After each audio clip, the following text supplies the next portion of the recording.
video of a fire. It's about 10 seconds, 15 seconds long. Well, I can just show it to the court. It just shows. Is Mr. Jack Kowalski testifying today? Yes, he's about to go on.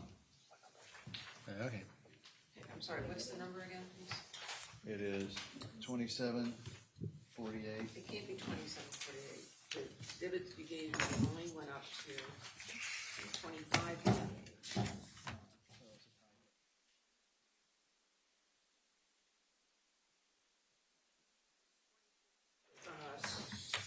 Oh, wait a minute, I'm sorry. Is that the new one that you sent this morning? Yes. I'm sorry. So I don't have that written down. 2748? It was last night at 9:13. Okay. We have the I didn't see regular it. 2748. It's a brief clip. And then we have a bit more, but we really can save a lot of these.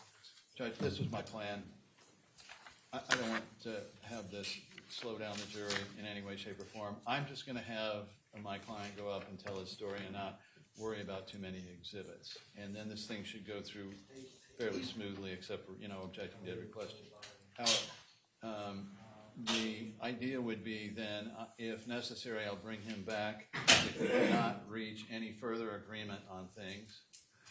And that'll minimize, again, the only things he would be doing would be to authenticate certain documents. And then from there, it would either be conjunction with or separate from his third time. I can do the latter part today, I can wait. Okay. I'm not sure I'm understanding what you're asking me. I want to avoid, I'd like some leeway from the court on rulings of things being asked and answered or redundant, because there may be some spillover from him telling his story to a predicate for a photograph or document or other exhibit. I'm unclear. Are you moving something in right now or Yes, not? we're going to move quite a bit of things in. Is there a further agreement from this morning? No, Your Honor. Okay. Then let's just get at it. All right. So I understand that now 2528-8 is admitted. 14, 21, 24, 37, and 45 are in evidence. Is that right? I think the clerk was struggling to keep up with that, Mr. Anderson. I'm sorry. I thought they were. So again, it's 2528-8, 2528-14, 2528-21, 2528-24, 2528-37, 2528-45, 2425, it's a marriage certificate, 2426, and then 2428 is objected to. Are you still No, objecting to that? 2428 was not objected to. All right, so move that into evidence. It's in evidence. All right, and then Why are we, if they're already in evidence, why are we spending any time on it? because I wanted to make sure that all of these were in evidence, and I also wanted to make sure that if they weren't, we could have brief argument on things like the birth certificates, the Polish birth certificates, the nursing license, things like that. Are all those in, counsel? All those being the ones you just read off? Yes, 2422, 2424. No, 2422 is not in. All right. Do you have an objection to the birth certificates? I guess we don't have objections. I just assumed they would just testify to it as opposed to putting in a court record their birth certificates with their date of birth. To me, sort of aren't they just going to testify as to their date of birth? You're going to put in a public record these individuals' dates of births. I guess that's up to you. In 99% of the cases, I wouldn't. In this case, discretion is the better So part it of sounds like there's no objection to 2422. So let's go ahead and receive 2422. Ask the clerk to note that there might be information that will ultimately have to be redacted. 2424, No, that's not it. I know. I'm asking you, do you have an objection to the Polish I don't birth see the certificate relevance to for it. Kyle and Maya? Just objection is relevance. Were they born in the United States? They were not, but this is Polish citizenship.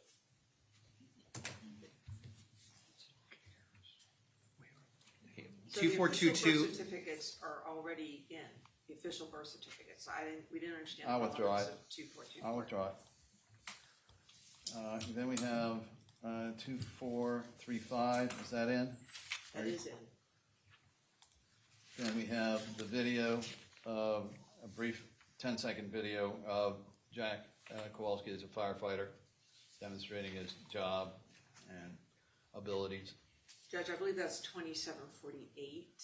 2748. We Next one. object to a video of Mr. Kowalski fighting a fire. There's no claim in this case that has any bearing on Mr. Kowalski. Didn't I let in a very attractive photo of Mr. Kowalski in a deputy fire chief helmet? That's already it. Then no, 2748's out. Can I at least make argument for the record of what that's about? Could the court at least watch it?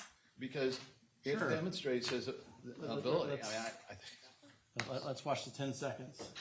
and of course there has to be predicate.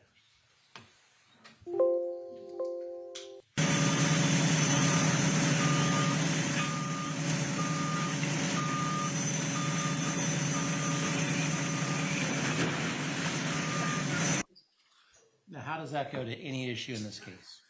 Because Mr. Kowalski was the person that got all of those people out from behind there before that wall collapsed on him. And it goes to his background and for the court, or for the jury to eventually evaluate him under the general damages as what he has seen and not seen in his life. It also goes to our testimony we will have about his dreams and desires before all of this happened to join FEMA and his abilities and knowledge of being able to do that.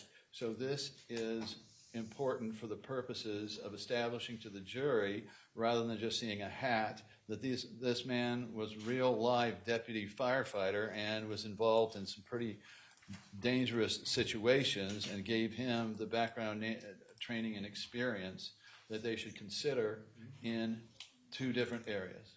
Okay, my ruling stands. 2431, which is Mr. Kowalski's firefighting career. It has a 20-year service award, certificates for his performance, accommodation letter, and the promotion in 2388. So this would be 2431, and that would be pages 161, 89, 94, 97, 100, 106, 109, 114, 116, 117, 119, 120, 122, 126, 128, 130. That last one is a FEMA certificate. 38, this is again 2431, 38 to 43, 237, 253-57, and then again 2431, 238. This promotion to deputy fire chief. And that also goes to diminished earning capacities. All of these. It's his career. Judge, there's no claim that we don't believe it's relevant. We think it's prejudicial. We think it's improper character evidence. There's nothing about this case that encompasses Mr. Kowalski's career as a firefighter and all the accolades that he's gotten as a firefighter. It's not a claim that's being made in this case. It gives He's retired. He was retired at the time of this whole incident. So we remain baffled and object. I'm going to sustain the objection.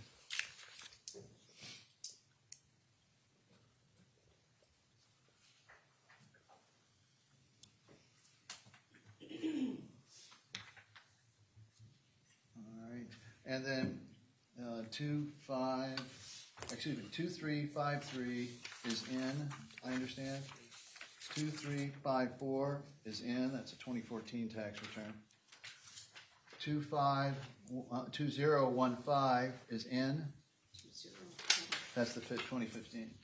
No, you mean 2355? 2355, Yes, all right, and then 2356, the 2016, Yes. that's in. yes. 2357, 2358, and 2359 are We- objected to. We object to those, Judge. Those are after Mrs. Kowalski's passing. They don't have any, all they tell the jury is what their income is after she passed. That it doesn't give them any information as to what the information the jury needs with respect to income that Mrs. Kowalski was contributing to the household is contained in the 13, 14, 15, and 16 tax returns. The 17, 18, and 19 tax returns just show what Mr. Kowalski makes. That's, first of all, his income is not supposed to be part of the jury's consideration. There's a motion to eliminate about finances not being part of this case, and it doesn't give them any additional information. The information as to what she earned is in the prior tax returns. So we object the relevance and 94.3. This is a comparison to show the difference in earning capacity without Beata Kowalski and her health benefits, medical insurance, to what it was before. That loss is material to the lost accumulations in the state case. And so it would be relevant and material to demonstrate how much the income has gone down, and it would also show the loss of her income, which eventually is brought back to present value. Just out of curiosity, if that's the case, then why don't I have 20 through 22? Well, that's a good question, Judge. We should have 20 through 22. I don't know. We thought 3 years after compared with 3 years before would be appropriate. Judge, again, it gives the jury information as to the Kowalski household income, which is not something the jury should be considering. What they I would think currently they'd make. want it. What they can consider is what Mrs. Kowalski contributed to that household, not what they currently make. That's a different thing. The prior tax returns tell them what she made. They know that it hasn't been included since then. Did the 2017 contain any income from her in the small part of January? I don't know the answer to that, Judge. My information is there was a W-2 issued. Is that true? For 2017, as part of the 2017 return, wasn't there a W-2 attached for her 1 month of income?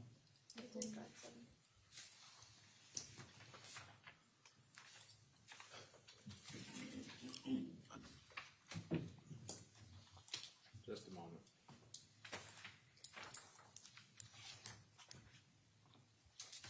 Should be attached. 7 pages.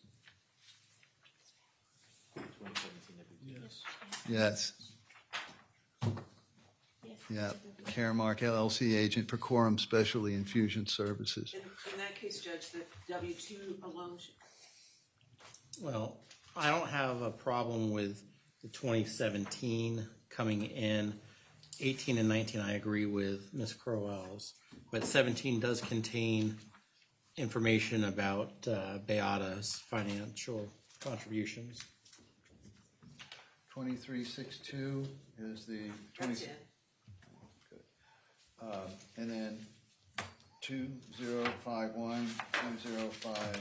Well, let's go just one at a time. 2051 is Rawlings Company, Sunshine Health, notice of lien and ledger, which shows we had argument over the amount of damages from the fraud, and the court had previously stated on the record that a lien could be construed as damage, financial damage. So we have 3 liens there.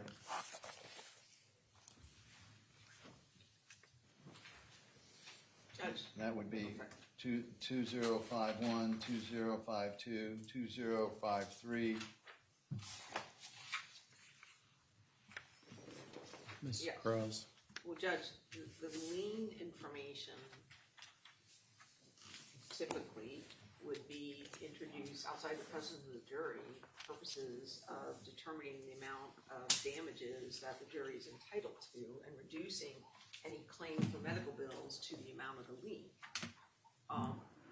2053 is a lien for medical treatment post the hospitalization.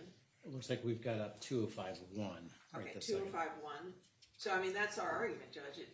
It's not evidence of a claim they're making because they're not making a claim for just the lien amount. If they are, it's typically done outside the presence of the jury with respect to any type of lien information. So I'm not sure why that would be admissible at this point. Mr. Anderson? It's admissible to show the damages. I don't have a problem with not putting them in so long as counsel is not continuing to maintain that there were no damages as to this, the fraud claim there, per the summary judgment ruling. Well, typically I see this after the trial is over, I deal with it then. So I don't see why I wouldn't handle it as a collateral source issue post-judgment if we need to get there. Will the court then take judicial notice or otherwise? And we want to avoid a gotcha where they come in and claim that there is no damages to the fraud count and the misrepresentation count on the billing. And we had a summary judgment over this, and the court on the record had stated that It seems to me that if there's a legal obligation to repay some or all of it, that kind of forecloses the defense argument that there's no damages. It would seem to me. so Am he I testified. missing something, defense side? Sorry. Go ahead. No, however, the claim of lien would go to the medical malpractice action, not necessarily the fraud claim. So, just so the record's clear, we're not conceding that the existence of a lien would be evidence of fraud. That would be a totally separate issue that the plaintiff would need to bear proof of. But we understand that the Rawlings may be claiming damages for any claims of medical malpractice. That would be what it would be related to. But didn't Mr. Hunter in opening statement make a offhand comment if they were damaged at all? Well, right. I mean, because the evidence that's going to come forward in the trial, especially when the defense case goes forward, is that the hospital was paid in reimbursement from Aetna per day for the bed. They were not paid for treatment for CRPS versus the other diagnosis codes. It's all just one bill they get reimbursed for. So there's a claim of lien from the Rawlings Company. The Rawlings Company claims liens in any case where there's a dispute about the medical bills. Well, okay, so let's play this out. You're going to tell the jury that all this money was paid by someone else, which you normally would not see in a case. And now you're suggesting that we don't tell the jury that there is an obligation on the behalf of the Kowalskis to pay that money? I'm just trying to figure out, I mean, it doesn't seem fair at that point. Well, Judge, can I suggest this? We're not contesting the accuracy of these notices of lien. I don't know why Mr. Kowalski would have to testify that there are liens, because I think this is a bigger issue as to whether it comes in or whether it doesn't come in. I mean, we're objecting to them coming in front of the jury at this point, but we're not saying they have to bring somebody in from Rawlings to admit these, or that they need testimony from Mr. Kowalski to admit these three items. The objection is that it doesn't come in front of the jury. And I don't know how Mr. Kowalski, other than receiving the notice of lien, would have any additional testimony to add to that. Well, I mean, from my perspective, if the defense is trying to tell the jury that the Kowalskis, that all of this has been paid by insurance, which would give the impression that the Kowalskis have no out-of-pocket damage, but the lien tells us otherwise. Well, But the lien only comes into being if they receive money from the jury right. and they have to pay it back. They don't have a damage as we sit here. They have no obligation to pay this lien back as we sit here. The obligation to pay the lien only occurs if the jury gives them money for these medical bills that they are claiming a lien for.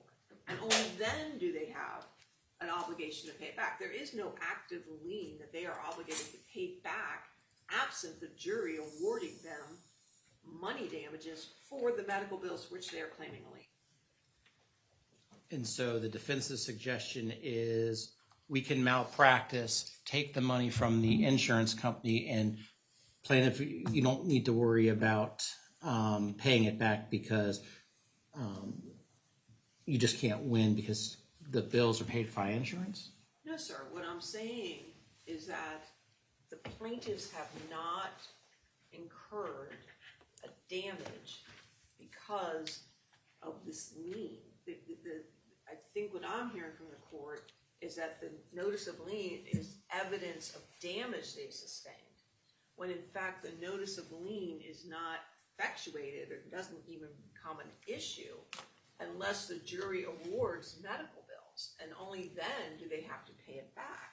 The problem I've got is the perception that the defense is trying to present to the jury that there is no obligation to pay anything. And if I'm hearing Mr. Hunter in his opening statement that they don't have to pay anything because insurance paid everything, then it seems like we've got a problem of potentially misleading the jury as to what actually is the reality of the situation. Now, I'm not wedded to the notices of liens, but I think I've previously said and ruled that, that is an obligation of the Kowalskis to pay. I understand it might be contingent, but there's only one time that the Kowalskis get to go to the jury on this. So, Well, as long as the jury would understand that that is not, they don't, as they sit here today, have to write a check to the Rawlings Company. There's no they have no obligation at this point. And it would be, I think, incorrect to leave the jury with the impression that as we sit here, there is a lien against the Kowalski family that they are obligated to pay, because that's just not true. They don't have to pay it unless they actually receive an award from this jury for those medical bills. Otherwise, they don't have this obligation. So it's a disservice for the defense for the jury to be led under the impression that they have a lien against them, that they have to cut a check for 30 grand or 100 grand or whatever it is, because that's not true. I see that point too. I mean, obviously, this is complicated because of the existence of the medical bill issue fraud claim. Right. Okay. Which is why I don't know that this has to be resolved before Mr. Kowalski's testimony, because, or if he wants to, I don't know. I'll leave that to the court. Well, perhaps, Mr. Anderson, this issue needs to be fleshed out more, because just as I don't want to give the impression the one way, against the defense, or against the plaintiffs, I don't want to do the same thing for the defense. They never pled a claim for a lien, by the way. May I understand, and we don't want error. So I would ask that we be able to ask Mr. Kowalski the vague question, I guess. It's not vague, but the question of whether he has any liens filed on behalf of his health insurers that contain amounts attributable by the hospital to CRPS. That's essentially what we're talking about here. And so I guess for the purposes of the record here, it would simply be that there was evidence in the record of the existence of these Judge, as a contingent liability.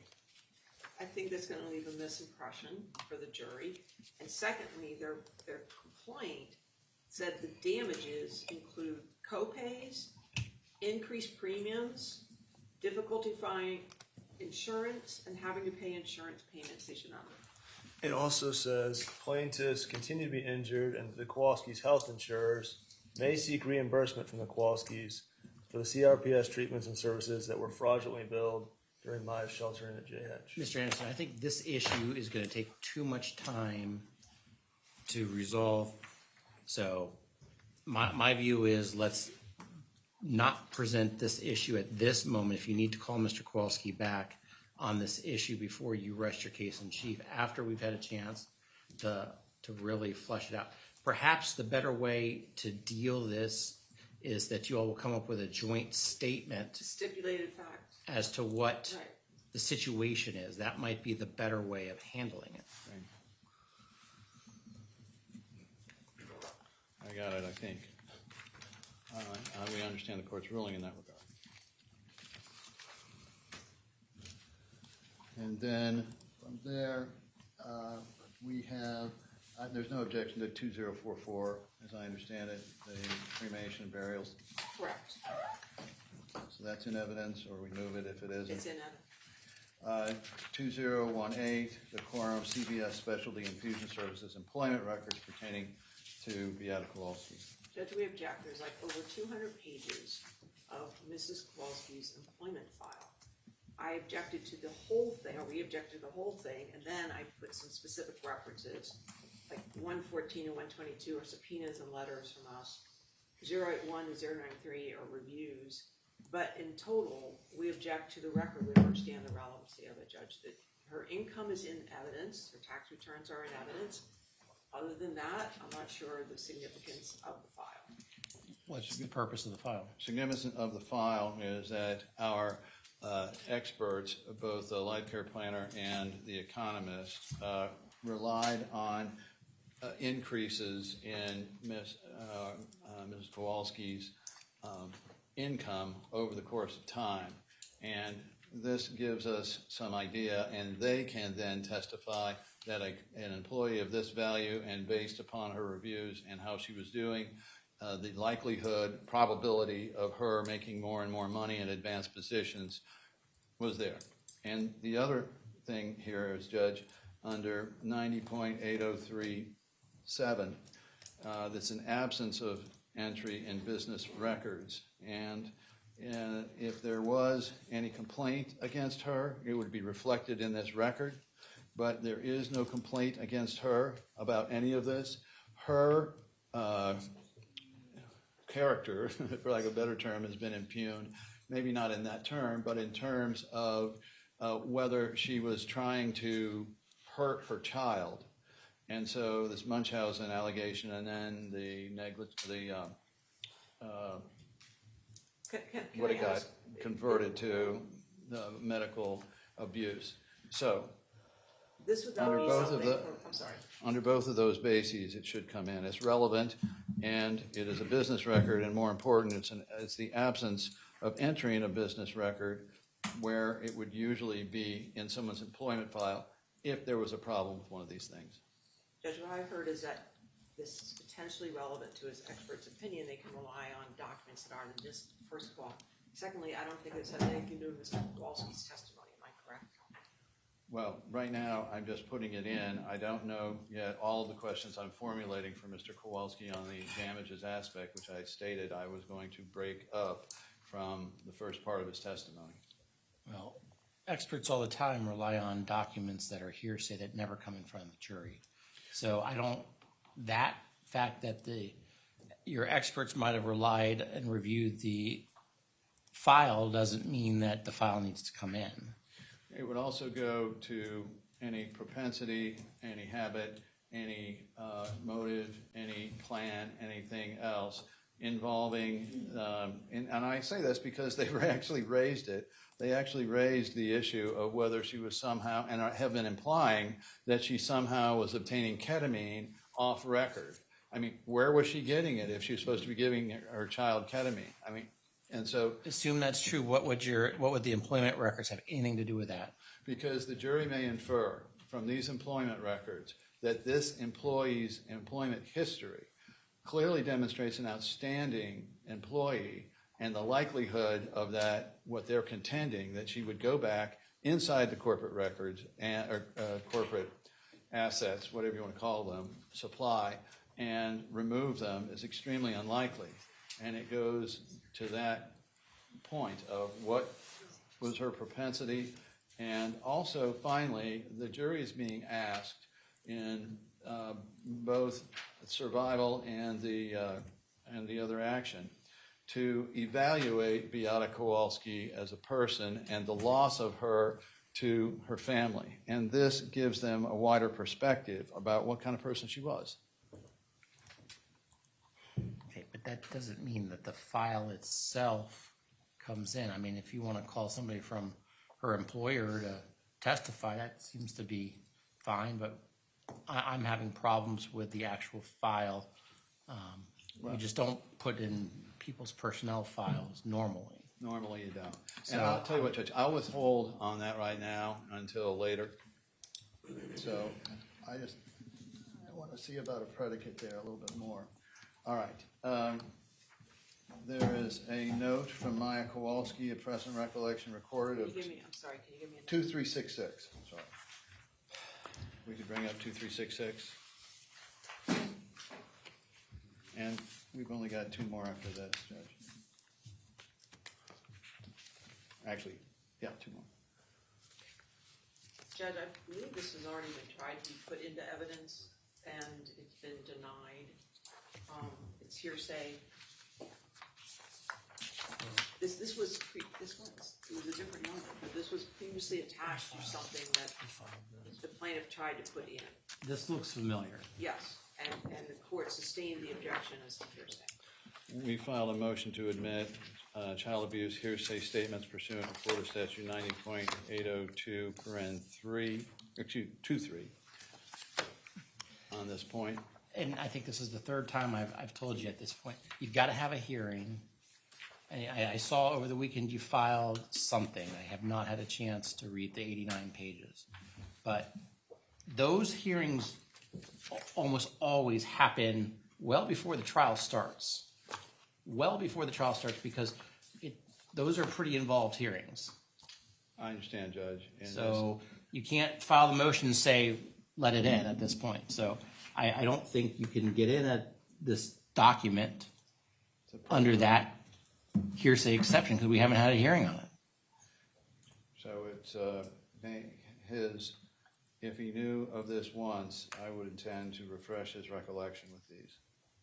Judge, are you refreshing his memory as to hearsay that he was told by his daughter? That's objectionable on several levels. Well, hers. time out. Refreshing recollection, which obviously would not be shown to the jury, you can use pretty much anything to refresh recollection. I understood, Judge, but what they want to use is a hearsay statement by his daughter to refresh his memory as to hearsay that his daughter, items that his daughter told him, which would be objectionable in the first place as hearsay. Well, most likely, yes. But 8033, then existing mental, emotional, or physical condition taken down at the time. whatever this document number is, it's not showing, is still not admissible. 2366-001. And What's so, next? will that be, but I can use that to refresh recollection if I'm understanding the court's ruling? The answer is yes, but that doesn't mean the content of what you're trying to get him to refresh his recollection is coming in. Right. Because it most likely is going to draw a hearsay objection, and it's most likely going to be sustained as hearsay. I understand. And I don't want one of these, you read it in front of the jury. No, I understand. 2367, Maya Kowalski's note to Dr. Kilgore, Dr. Amin, and Kathy Beatty.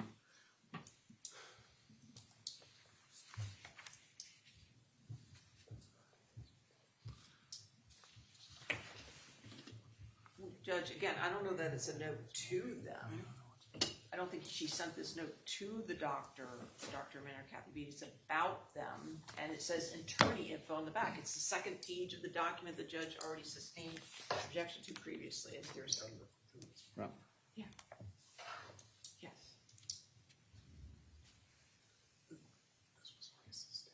Yes. Part of the previous exhibit the court sustained. Part of the judge. Why isn't this something that Maya Kowalski's going to testify about?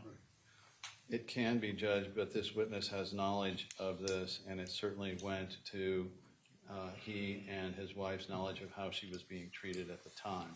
And so this, by any stretch of the imagination, is a statement of a then existing mental, emotional, or physical condition. And it looks to me like it would come in under that exception. Judge, it's not that, it's her telling specific things that have happened according to her. It's not. Well, it's addressed to a doctor, two doctors, No, it's and it talks about they're not doing anything for pain, saying this is psychological, asking what I do at home for pain, therapy going really hard. I mean, to me, this is a perfect example of section 3 of 803.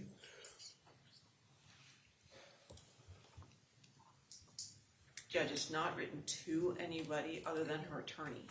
Right, it says attorney info on the bottom. But it's addressed to the doctors on the top. I don't think that I is don't a think that's- reasonable interpretation of this document. And I don't know that part would, to me, Judge, it just comes out of whether at this time she recorded something in writing that at the time reports what her state of mind was, an intention or plan by anyone. In this instance, it would be by Johns Hopkins. A motive, pain is specific to 8033, and health, not memory, belief. But in looking at Earhart, pain is one of the things that can be used under 8033. And she describes what's happening at that point. I feel like you're trying to use this document in an improper way with this upcoming witness. You know, it seems to me that this is a Maya Kowalski testimony. Now, I agree that Mr. Jack Kowalski and Beata Kowalski, having knowledge of what Maya was transmitting, you know, certainly goes to their state of mind. But I don't think you need the document itself to make that point. This seems to be easier to address using Maya Kowalski than with Jack Kowalski, because if I allow it, then I'm going to next get a request for some type of limiting instruction, and then if it comes in more substantively through Maya's testimony, then do I have to undo the jury instruction that I've already given? I would suggest this, Judge, that I don't mind a limiting instruction at this point for this witness, and I agree with the court in that regard, and somewhat with counsel. However, it is such a key issue in this case as to whether during the course of this that Jack Kowalski, Beata Kowalski, received through if what I think he's going to say, which is that yes, at or around this time they received it and it was driving Beata crazy. That's the point. The point is the notice part of this, and then Maya will come in later and verify, which again is a tie-in issue. But for the purposes of the Kowalski's notice of what was going on. Judge, he visited with Maya continually throughout the hospitalization. This note is to her attorney. It's hearsay. She gave it to him on one of those.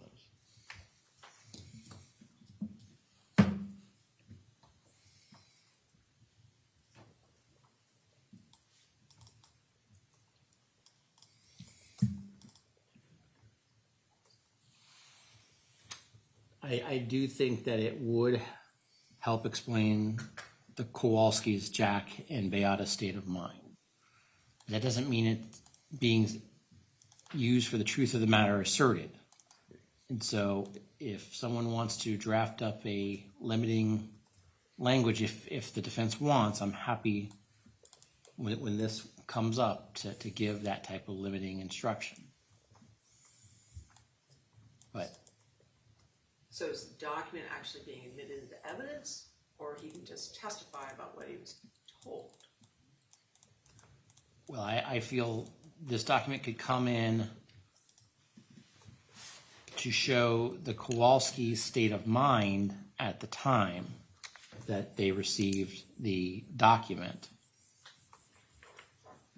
But hearsay documents of that state come in to show the state of mind of its author. I object. We can't have, I tried, I mean, I mean, we're 45 minutes into this after 45 minutes this morning. I agree. Well, you caused this problem, Mr. Anderson, so let's, Mr. Altenburg's trying to speed things up for us, so I'm allowing it. Mr. Altenburg? state of mind comes in to show the state of mind of the person who is speaking in the document that's hearsay. It's not to show the state of mind of somebody who read it down the road. I'm happy when I read Mark Twain, but that doesn't make it state of mind evidence. Show me a case on that.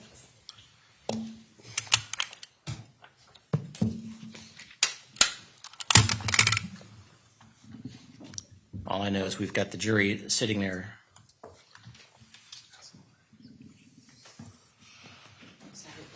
I think there's only one more, and then it is, Hold on a second, two, Great. three. Oh, sorry. I'm working on the current one. Yes, sir.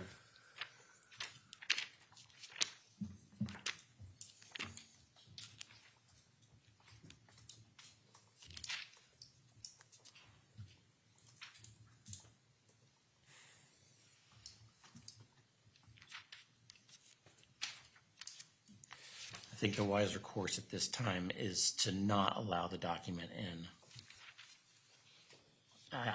This has a Maya Kowalski written all over it, but not a Jack Kowalski. The problem I would have is how can she testify to his state of mind at that time? Well, for better or for worse, it's not coming in at this time. All right, 2368.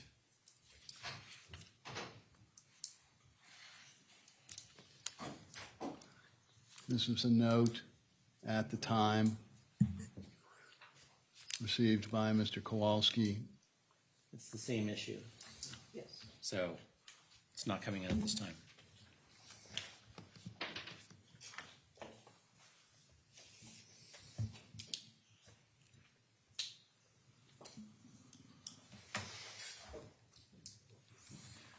The last is FaceTime screenshots between Maya and Beata. Can you give me a number, please?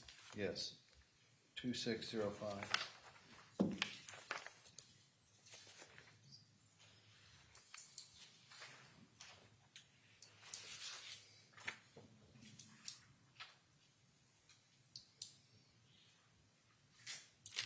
What am I looking at? This is a note made by, I believe, Beata at the time.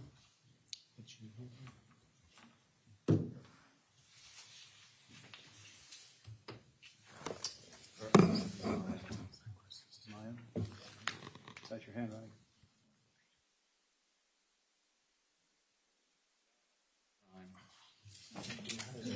In which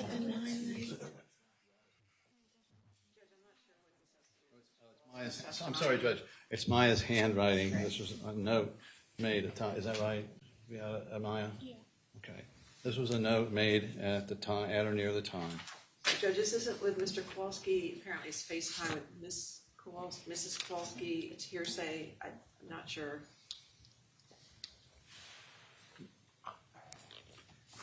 how is this going to be used by Mr. Jack Kowalski? Notice, again, to the Kowalskis of just what was happening to their daughter. It is not being offered for the truth of the matter asserted that would have to await Maya Kowalski's testimony. But this is a direct communication back to the Kowalskis, and you can see the face there. It's not too, it's between Mrs. Kowalski and Maya, Judge. It's Exactly. hearsay. I don't know how Mr. Kowalski could even testify about it. I'm going to sustain the objection. What's next? 605. I don't know that it's on the list or that we'll get there, but we would intend to put in, and I'll give a quick supplemental list, but the photographs. Can I just have a number, please? Just I a don't have number. it right now. Well, no, nothing else this time. Okay. Anything before I bring the jury in? No, Your Honor. Bring in the jury.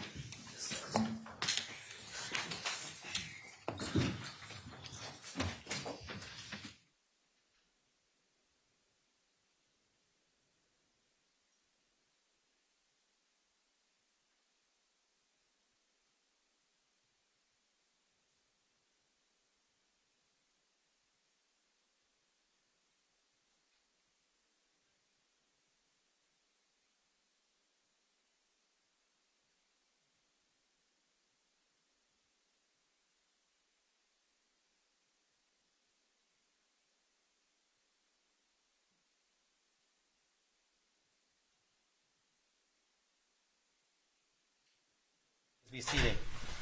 Members of the jury, I want to confirm while you were away, you did not discuss this case amongst yourselves, you did no investigation, you received no information. Is that all correct? Correct. And since the last time you were with us, has anyone approached you about this case? No. And have you seen any media coverage about this case since the last time you were with us? No. Okay. And I apologize for making you sit back there. I'm doing my best. Blame me for not being able to get everything done as quickly as I needed to get it done. So with that, plaintiffs, call your next witness, please. Part one.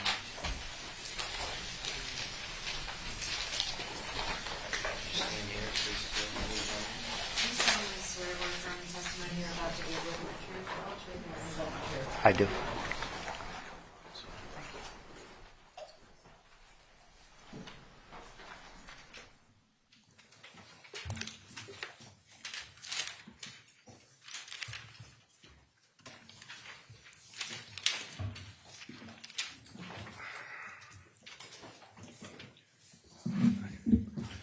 Remember, you're talking to them. Please state your name for the record. Jack Kowalski. And where do you live, Mr. Kowalski? I live in Venice, Florida, community called Stonewalk. And who was your wife? Beata Kowalski. And who are your children? I have 3 children. My oldest is Corinne Franz. She lives in Wisconsin. Maya Kowalski and my son Kyle Kowalski. And how old are you? How old am I? Yes. 62. So when the events of 2016 went down, you would have been, what, approximately 55? Somewhere in that area, yes. Tell us a little bit about your background. Where were you born? I was born in Elmhurst, Illinois. It's a western suburb of Chicago. Mm-hmm. And what'd your dad do? My dad, he Yeah. repaired air conditioners, Fedder's air conditioning, I believe. And then he moved here, and he was a boat captain in Tarpon Springs. All right. And you go to high school up there? I went to high school in Northlake, Illinois. It was called West Leiden High School. And any college or any training after that? Well, it started out in high school. They had a fire cadet program where I would go to the firehouse in my junior, senior year. It'd be in the afternoon hours, Monday through Friday. And what we were able to do was learn the firefighting through the state of Illinois certificates. Ended up getting a firefighter state certified 2. What's a 2? It's the highest level at that point that I could have took. So how old were you when you got that? 18, 19, somewhere in that area. So when did you, was there any more training after that? While I was still in high school, I was allowed, as long as my grades were good, I was able to go to Triton College for EMT. That's the basic. Okay. And so are you, or were you, licensed or certified in that? I was licensed, I don't know if they call it licensed or certified, but yes, I was. So your medical knowledge there, you had some through the remainder of your life from this? That was the beginning, and then I ended up in 1986, I was certified paramedic. And so, but between you and Beata, who had more of the medical knowledge? She did, by far. All right. Okay. And so tell us a little bit about your career in the fire department. You came on as a cadet. Yeah, once I was a cadet, I ended up, I was fortunate enough to become a fire dispatcher while I was still in high school. I would dispatch for that fire department, North Lake Fire Protection District. I would stay overnight. School bus picked me up, take me to school the next day.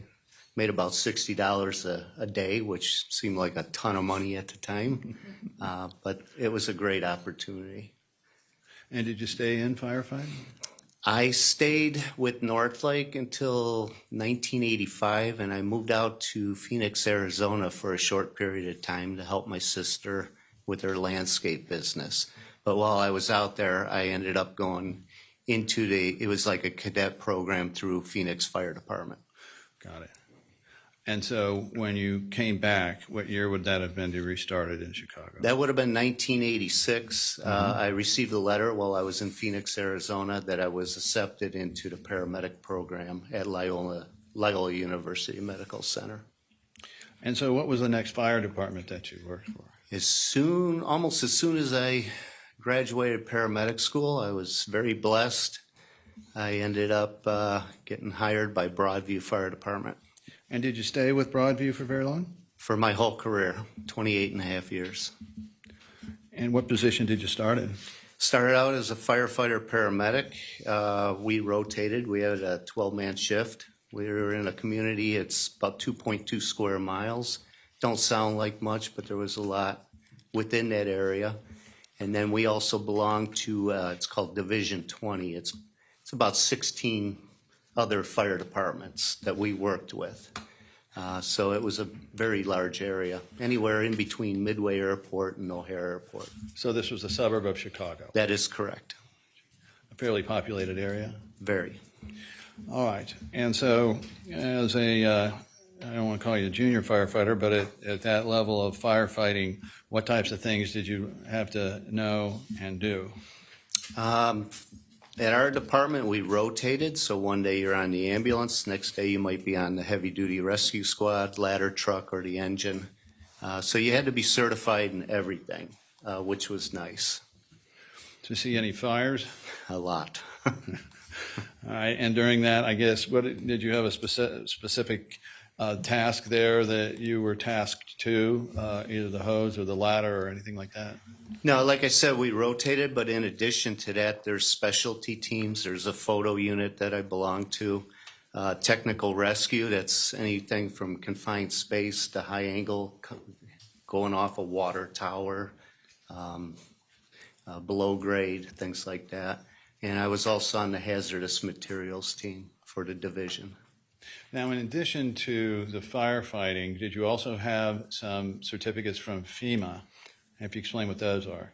Yes, I had the basic FEMA certifications, the NIMS training, and then also I became certified as a FEMA certified safety officer, and that was for the urban search and rescue team. Illinois has a team, and I was part of that as well, which I was deployed to Katrina for that. And did you actually go down to New Orleans for Katrina? Yes, it was a 2-week deployment. We had, I believe, first deployment was 100 piece apparatus and maybe 1,000 firefighters. I could be wrong, or that was 2 deployments. But we stayed for 2 weeks. I remember getting there and it was very nasty, and my wife called me on the phone and she was all upset the dishwasher broke. But I'm looking at water at top of roofs. It's like, And the Superdome. Did you do the search and rescue job there? Is that what you were tasked to? the state of Illinois went down there for humanitarian services to help out New Orleans Fire Department. All their fire departments were non-functional at the time, so we helped get them functional. And then we also had different teams, hazmat teams, firefighting. So yes, I was fortunate to be able to join up with FDNY from New York and fight fires. And then next day you might be doing decon, for hazmat, things like that. Sure. And then we also did humanitarian. We tried to get the firefighter and police officers' homes back in operation for them to come back and live. So in 2001, you were promoted to deputy fire chief, is that right? Prior to that, I was a lieutenant, 1998 to 2001. So, on the shift, there was a captain and lieutenant. There'd be one officer on the truck company, one on the engine company. What did a lieutenant do? Dealt with a lot of problems. No, no, it was a great job. You overseeing your crew. Like I said, you could have been on the truck company or the engine, and you manage a small crew when you go to a fire. All right. And so did you, in that same period of time, 2001, become involved in 9/11? We did go to 9/11. At first, we were going to be deployed immediately. We had to run home, get clothes. I signed a bunch of checks. I was raising my daughter on my own, my oldest daughter at the time.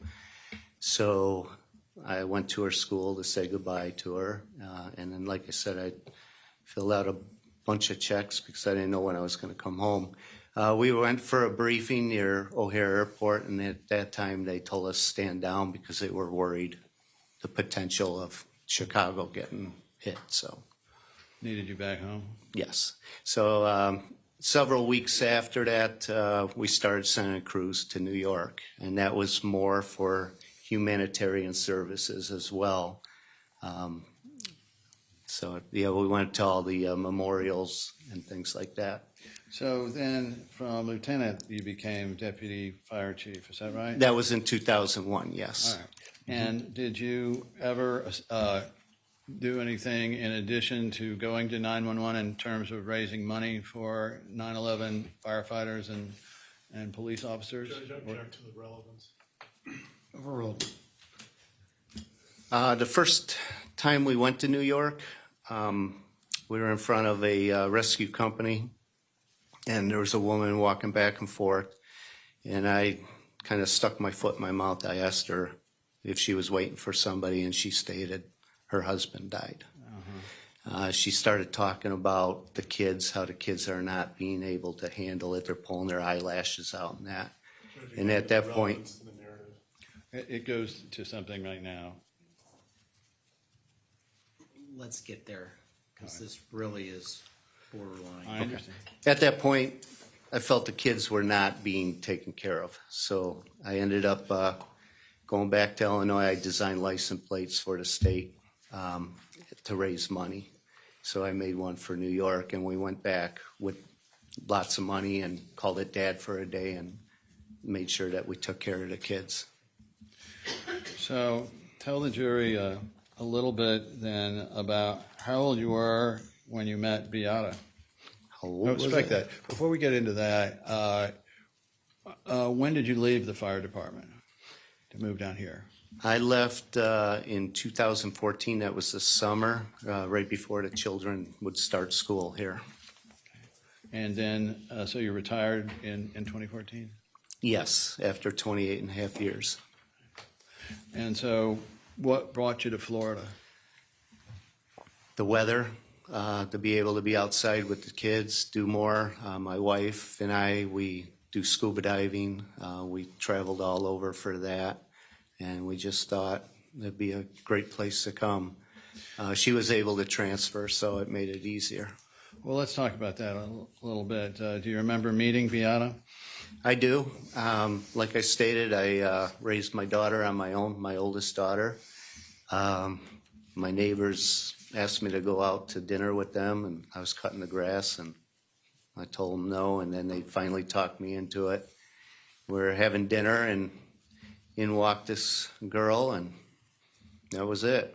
I knew she was it. I take it you were introduced. Yes, one of the firefighters' wives is also a nurse, and they came in for, it was like a drug rep, pharmaceutical rep. They had a back room, and they were doing a little talk on that. Sure. And so how long was it before you were married? It wasn't long, but How long was the romance before marriage? I don't recall, but it was real quick. A matter of months? Pardon me? A matter of months? Yes. So what did you and Beata like to do before and after you were married, although that was only a few months? We built a house. We tore the house that I had on the property. We built a house for us within 3 months. And then after that, it was planning on having a child. Okay. And did you have any hobbies or things at this point in common you like to do? I made wine, so she kind of liked that as well because she enjoyed her wine. What was that? The wine? Oh, making the wine. The wine, We'll get yes. to the wine in a moment. Yeah, and then the scuba diving. We went all over scuba diving. And I think we have a photograph with the court's permission, 2528-1.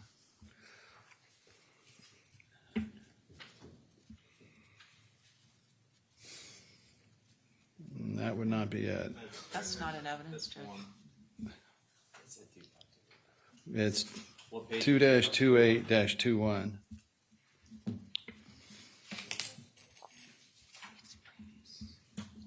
Remember this trip? I do. Where was this? I believe that was Belize. Did you take just that one trip, or did you have other scuba trips? We did several. Belize, Honduras, Mexico. Was she certified? Yes, she was an advanced diver. And how were you at that time? Just basic. Okay. And did you enjoy these times with your wife? This was a great time. I really enjoyed it. Like I said, I was raising my oldest daughter on my own. It's been a while since I had a relationship, and I knew she was the person to be with. Okay. And we do have one wedding photo at 2528-14. We can get that relatively quickly. Where are we all married? We had a cruise ship. We went on a cruise, and we ended up getting married in Montego Bay, Jamaica. And then the family wasn't happy we did that, so we had to have another wedding afterwards. 2. Yes. So tell us a little bit about Beata. We want to know what kind of person she was. Beata, at that time she was working for Loyola University Medical Center. She was working in the cath lab. She was extremely dedicated to her job there. Loyola is a very big hospital. It's probably on a mile-long property. It's huge.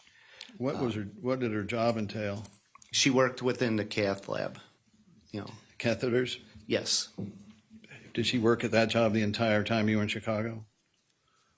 After Maya was born, or around that time, she worked for Walgreens. And it's basically the same thing as with CVS, doing the infusion treatments. Now, was Beata a kind of a retiring type, or was she more outgoing? How would you describe the personality there? Beata was always on her feet, always looking to do better, not only for her, but everybody else around her. An overachiever a bit. by far. All right. Try to keep up with her, it's impossible. And she was originally from where? I'm going to say it wrong, but Stola Wola, Poland? She came over at the age of 16, I believe. And did that, from what you saw, influence her insofar as the way she dealt with things? The fact that she had come over prior to Poland becoming free? I know she told stories how rough it was in Poland. You don't go to Walmart and buy a pillow. You have to make your own pillow, pull the goose feathers out and make your own. Same with groceries, things like that. A lot of it was farming, and so it's a lot rougher. When she came here, she came without speaking English. She learned, and she started out in high school, I believe, in Chicago, and it was difficult for her. But she's very determined, and after high school, she went to college. Her professor said she's not going to make it, and she ended up being the first in her class. She did learn. She was determined. Do you know what her diploma was? Her degree is? She did have an associate's, Moraine Valley, I believe it was, and then a bachelor's, and that was, now I'm going to go, Lewis University. That's in Aurora, Rockford. I could be wrong. And was her income helpful to the family? By far, yes. And she, after I retired, she carried the health insurance. And I assume that was a fairly big help. Yes. So now, were you Roman Catholic when you met her? I was not, but I did Join go the church? through the classes and then became Catholic. And she was Roman Catholic? Yes, she was. Polish Roman Catholic? Yes, Very Roman Catholic? very. And did you go to church every weekend? We went pretty much every weekend, in addition to, when the kids were born, they went to Polish school. Here, when they were here, they went to Sunday school after the Mass. So was she close with, say, the parish priests, people like that? Yes. Stayed involved in the church? Yes, she stayed involved. We attended, picnics, things like that they had. Right. So the jury would probably like to know how Beata was if there was a dispute with an outside person, in this case these doctors, but just generally, what was she like? Was it hard to get it out of her, or was she direct? What was she? Beata was unique. When she's right, she's going to prove she's right, and she is right. A lot of times, we had differences, and I found out I was wrong. I mean, not just saying that. A lot of husbands find that out regularly. Yeah, she stands up. If she feels she's right, she's gonna stick to her guns on it. Right. And do you think that from what you saw, her background in Poland made her more direct than the American way?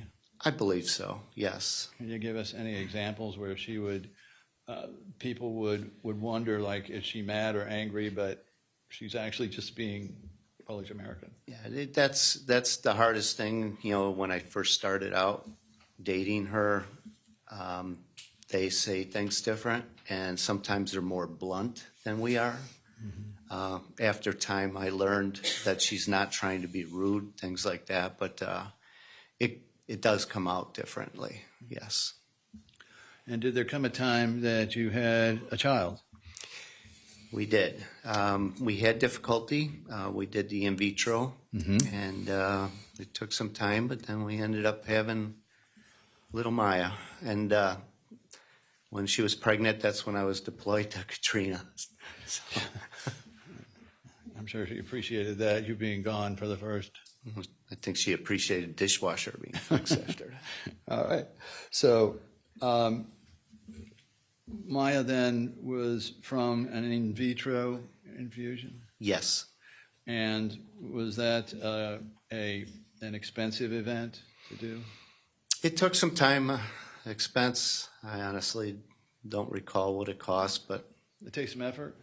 it took some effort, yes. And so, did Beata express a need or a want to have children with you? She before? wanted a child very bad. And before I even left to Katrina, that room was decorated. I bet you every shelf in that closet had baby clothes to whatever. And so then there come a time when you had a second child. Yeah, Kyle was a stroke of luck. He just came out of nowhere. I remember walking into the house. Beata was at the little table in the kitchen crying and laughing at the same time. I go, "What's wrong?" She goes, "You don't want to know." And I said, "You lost your job." She goes, "Worse."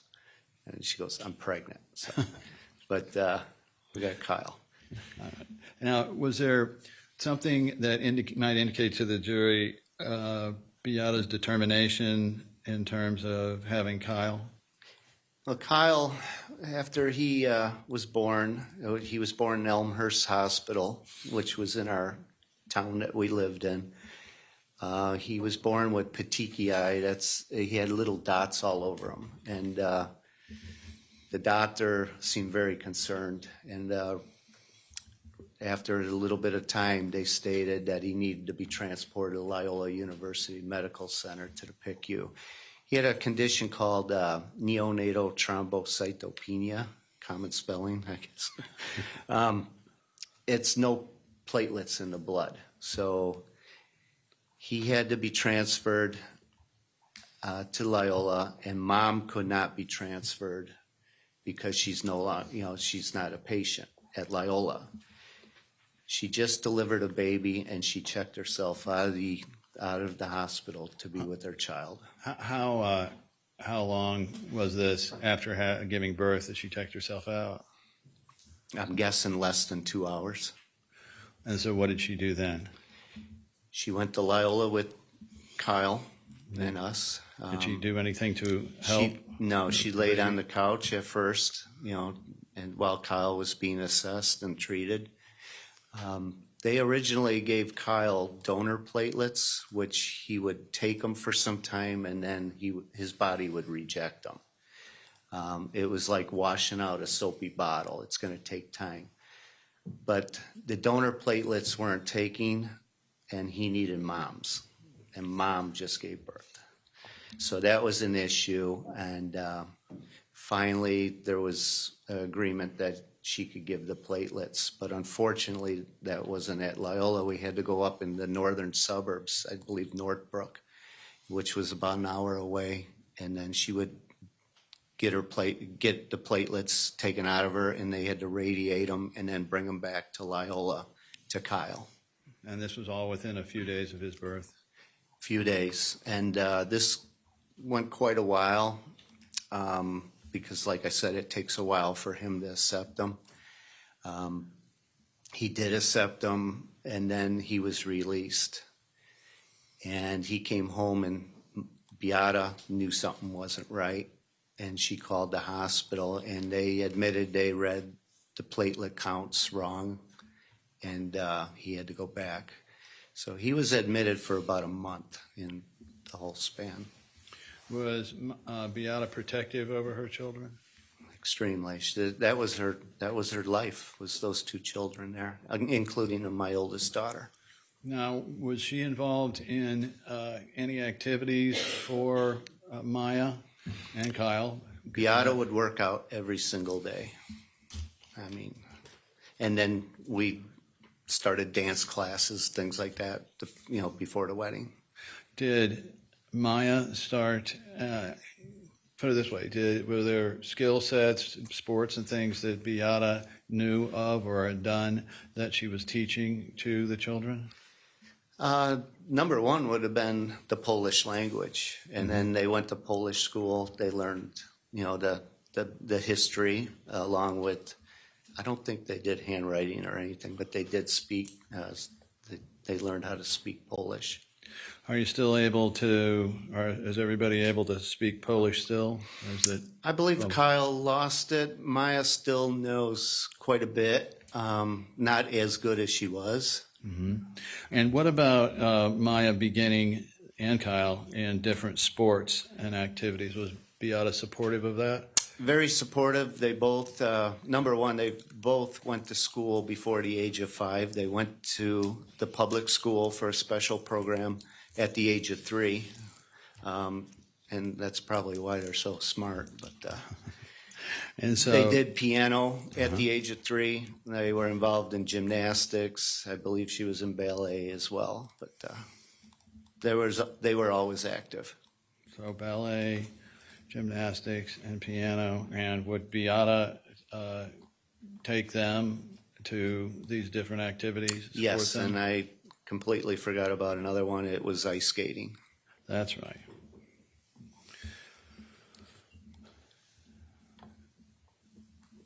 I understand Maya tried ice skating once she was able to get out of the wheelchair. It did not last very long.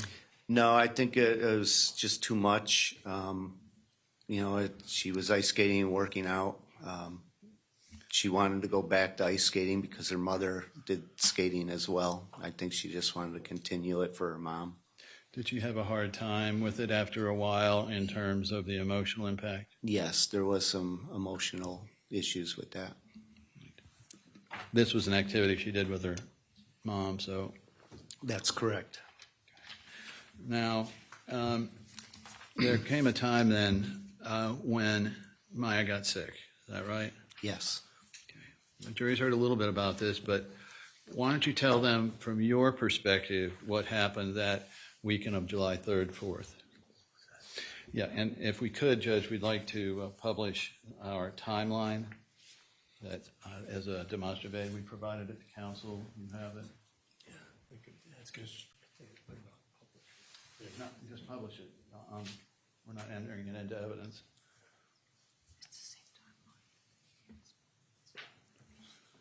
Is there an objection?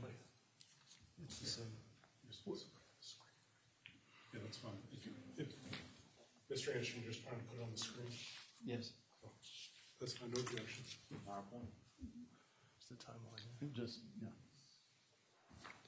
So keep the jury oriented here.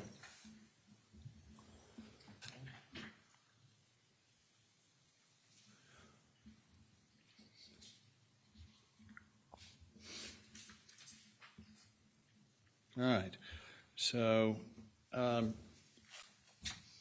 tell us about now, before July 3rd, 4th, had Maya already been to Johns Hopkins once on June 16th, 2015? Yes, originally she went to Doctor's Hospital for asthma complications. And I believe doctors do not hold pediatrics overnight. I could be wrong on that. So they were going to airlift her to Johns Hopkins All Children's Hospital. The weather was bad that day, so they just did a ground transport. That may have been after July 4th. I was looking at the June 2015. Before. This was June 16th. Okay, that was the June 16th? Yes. All right, my mistake.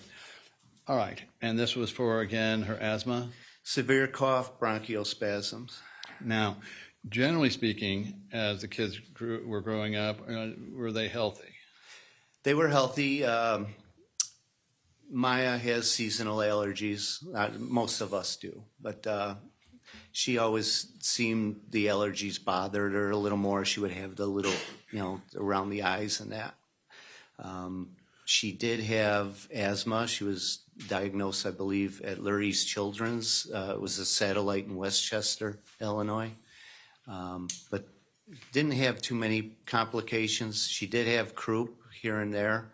A lot of times I would put her in the car to take her to the ER, and up north the cold weather helps the croup. So by the time I got there, it would be gone. But Did that keep Maya down from any of her activities? Or was it? At that time, no. She was gymnastics, ice skating, everything like that. But, she did have allergies. Other than the allergies and asthma, was it just typical childhood illnesses? And not much other than that. And Kyle as well? Kyle, healthy as well. He has seasonal allergies. I don't think it bothers him as much. All right, and so now let's get to that weekend of July 3rd and 4th. And I believe the jury's seen some photographs and maybe a movie of that, but can you tell the jury the first time you thought or saw or heard that Maya was in trouble? Well, she was having, in between that June 16th and up to July 4th, she was having quite a bit of asthma problems or a weird cough, which wasn't the cough we used to hear. So it was kind of alarming to us. But yeah, in between that time, she did visit different ERs for that condition.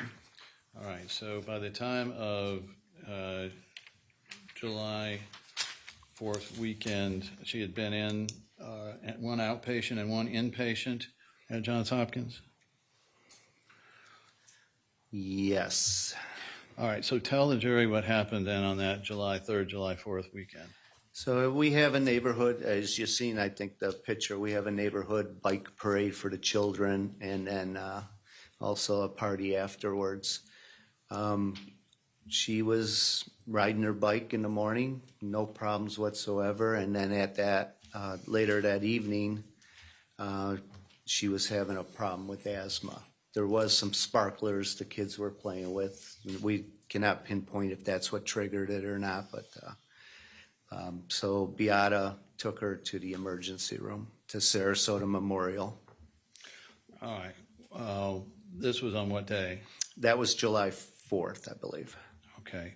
Were you there then for the episode with her on the floor that's been testified to, the scream? Yeah, unfortunately, we were the ones hosting the party Right. that year. So, yeah, everything became chaotic. And seeing her in that pain, we knew something wasn't right. You know, it wasn't something we've seen before. She was in more pain than that.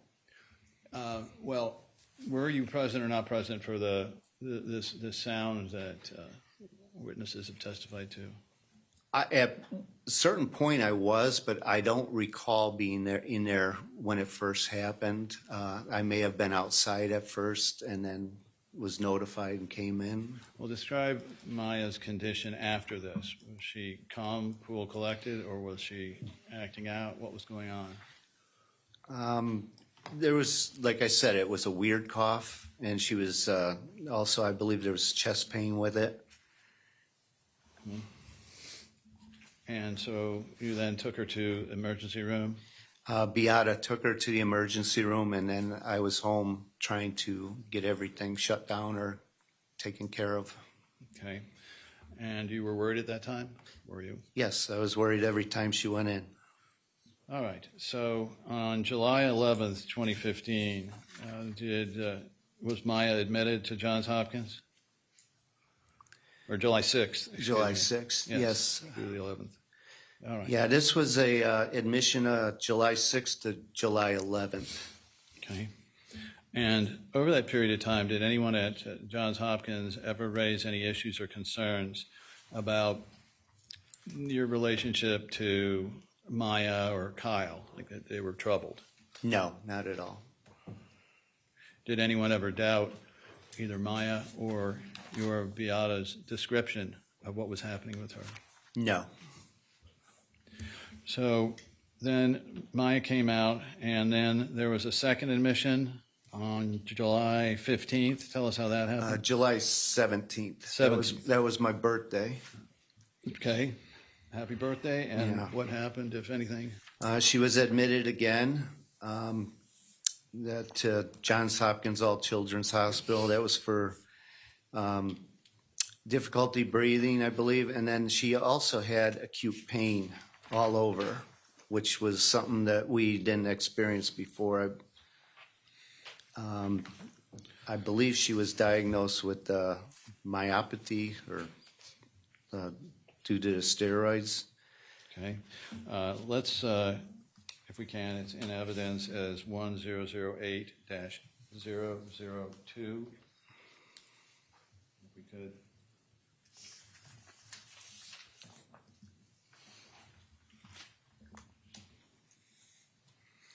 So what was the diagnosis here, I believe, as you just testified to? Yeah, generalized pain, myopathy, weakness, or fatigue.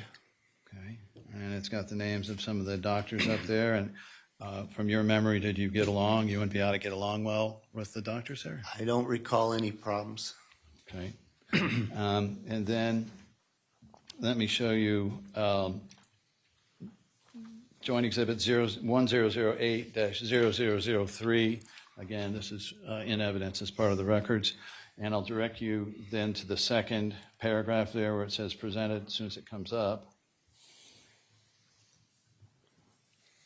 Okay. So if you would, take a look at this.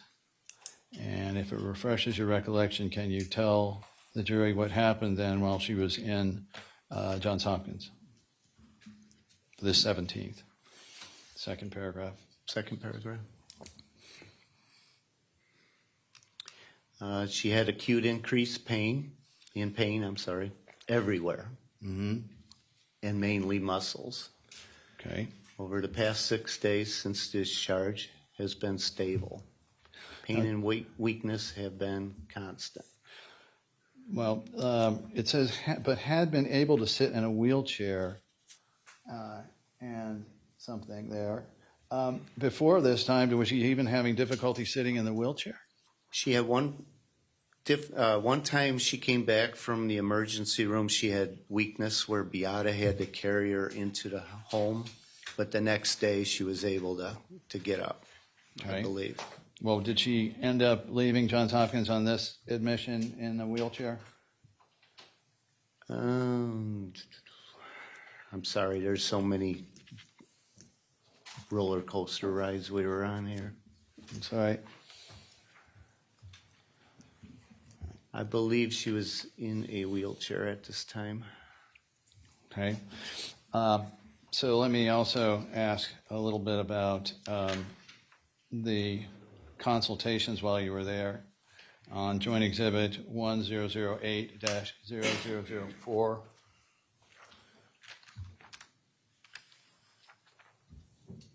Okay. And if you look at the first full paragraph about 5 lines down.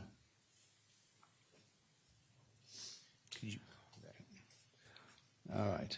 And so tell us what's going on here. Excuse me.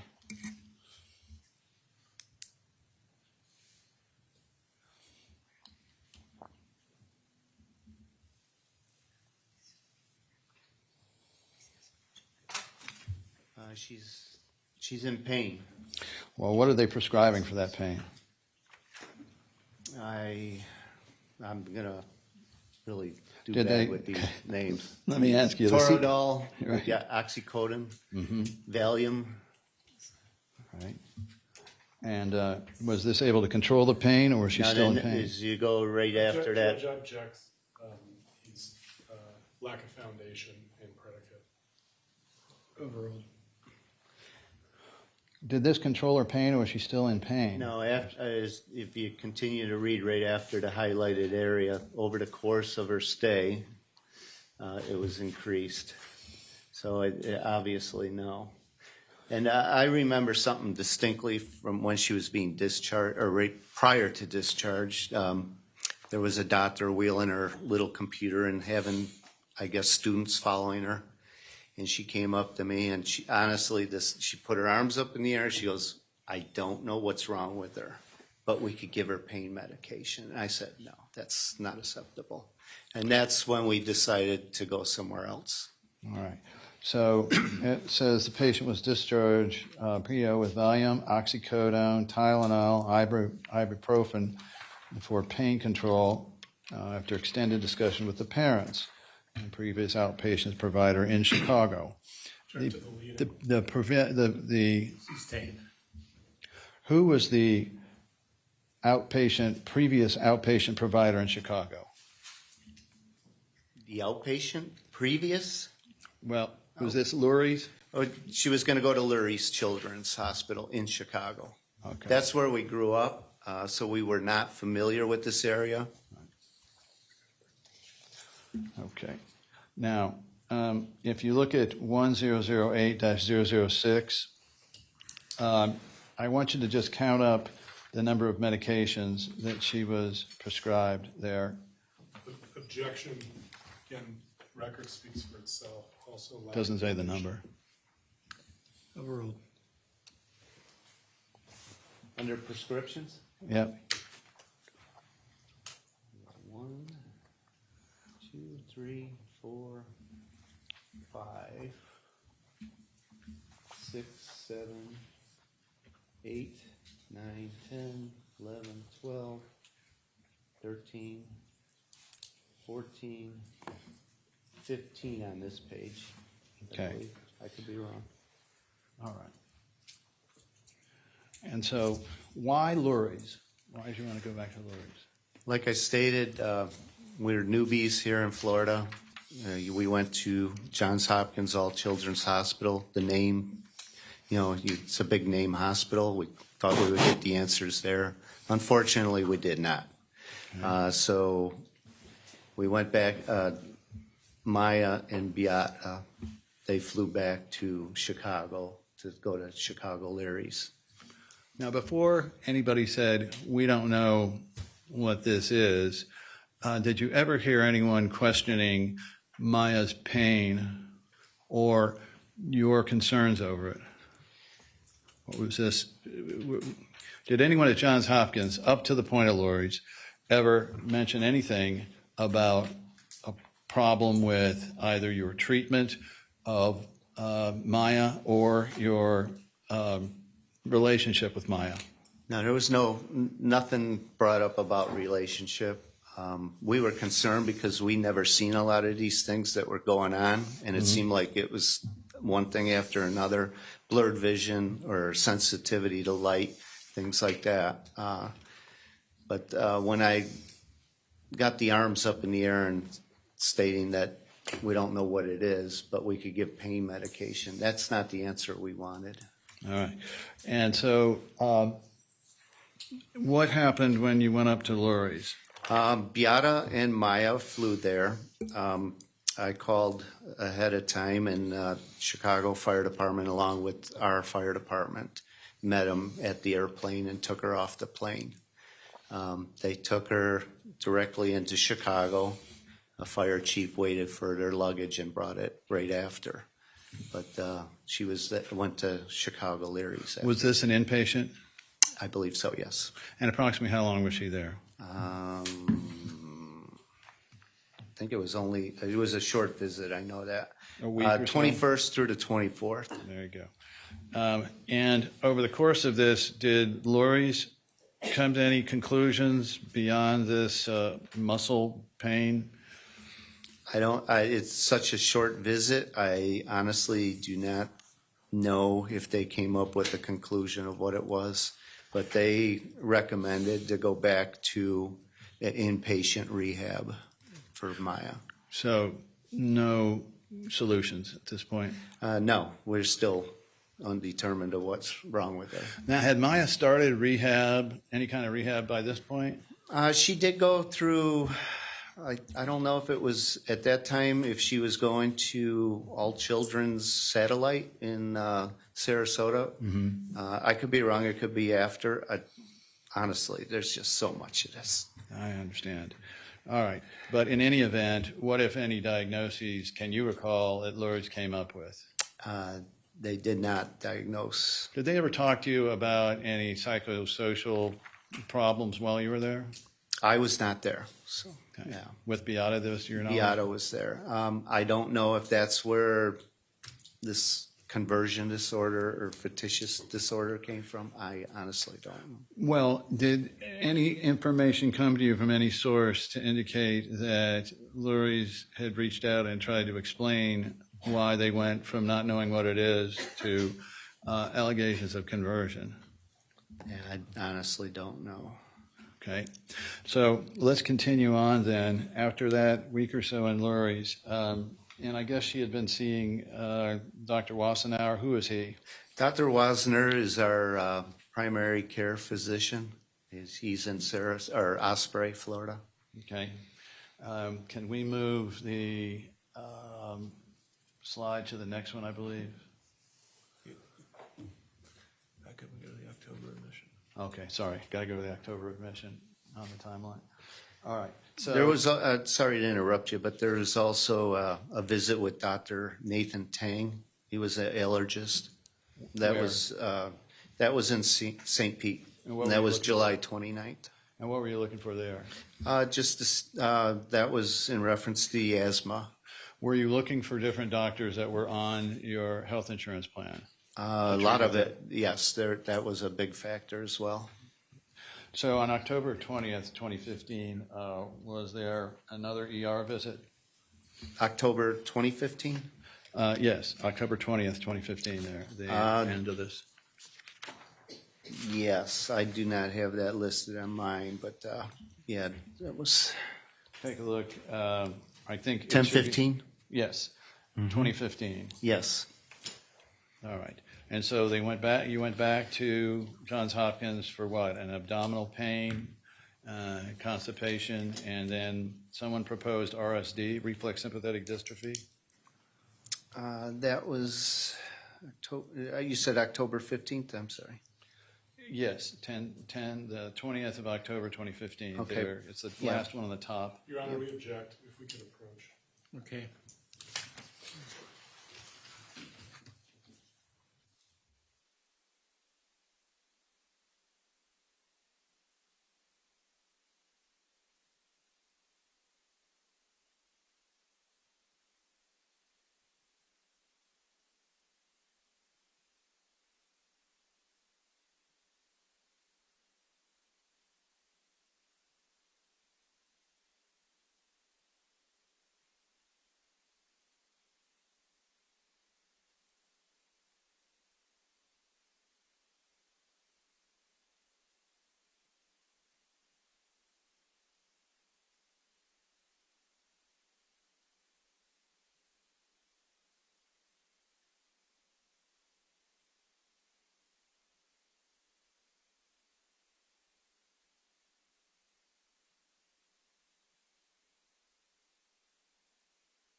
Bring up 1014-0002.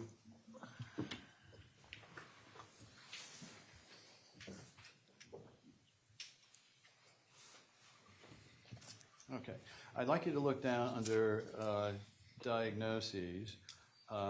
What's under the discharge diagnosis? What are they saying it was? Abdominal pain, Yes, and under that? reflex sympathetic dystrophy, What and is that? constipation. I'm sorry. And what is RSD in terms of CRPS? That's the old name. Now it's CRPS, chronic regional pain syndrome. So effectively here on October 21st, 2015, Johns Hopkins is diagnosing reflex sympathetic dystrophy. Objection, lack of foundation, mistakes facts. It's right here. Sustained, you gotta do the foundation. I'm not sure for what he's talking about. Which part? I'm happy to say more if you'd like. I'll continue. Let's take a look at Joint Exhibit 1014-0003.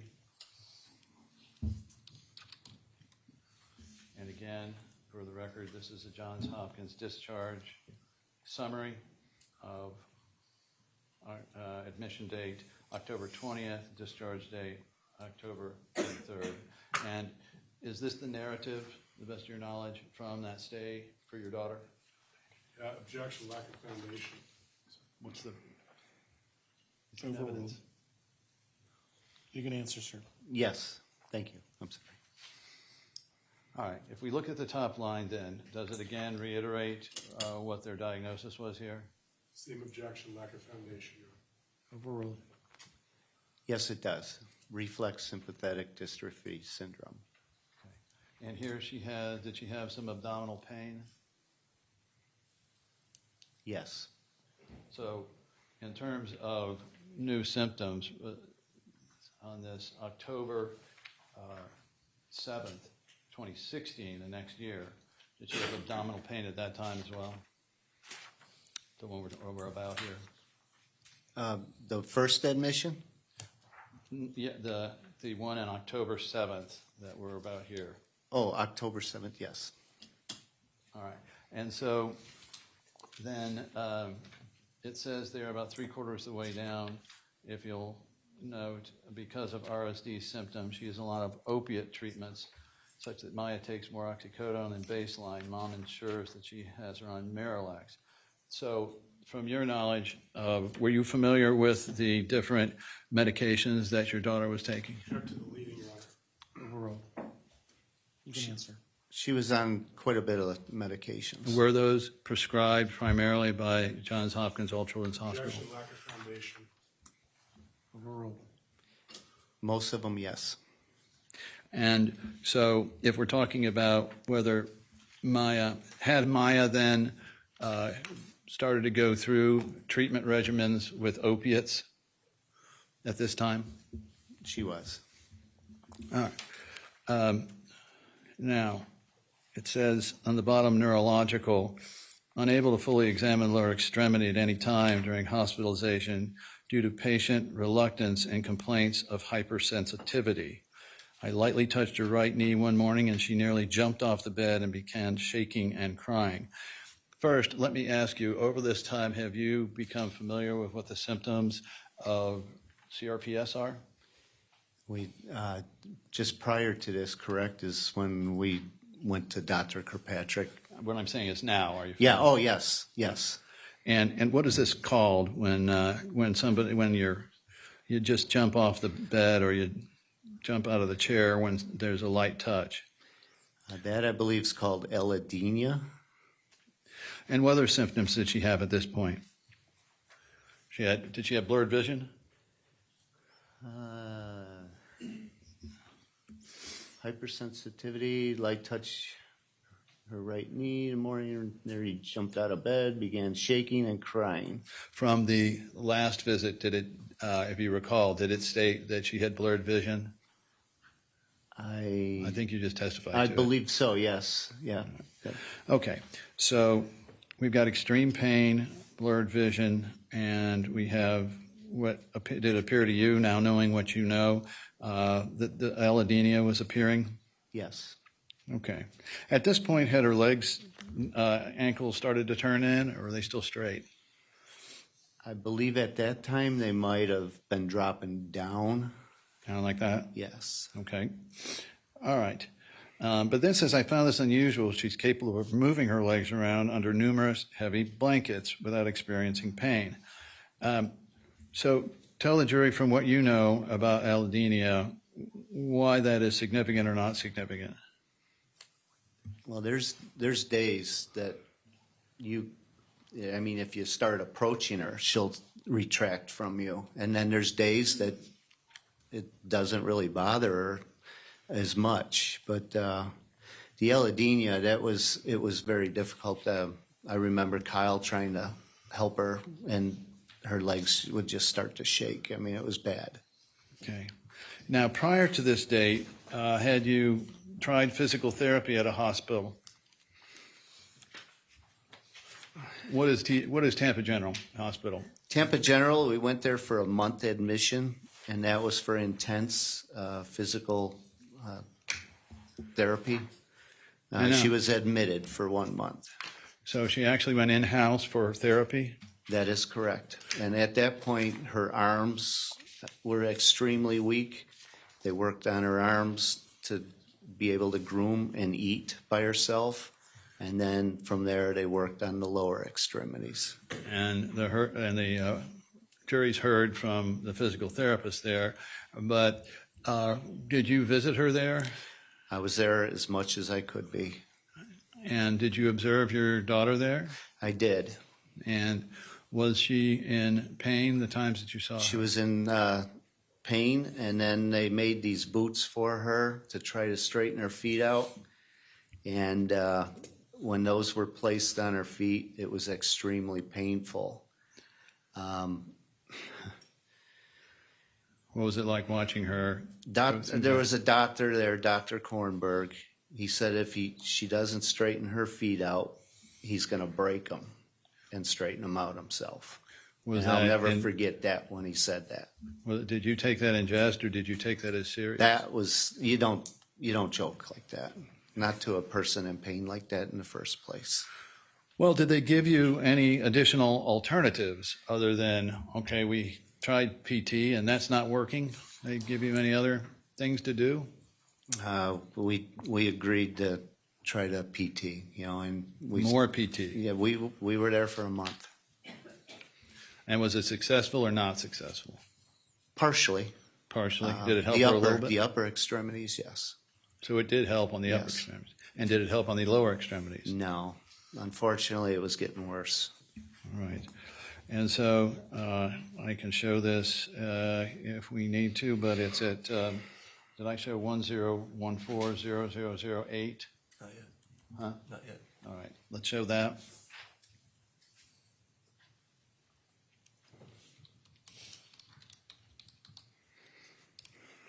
Okay.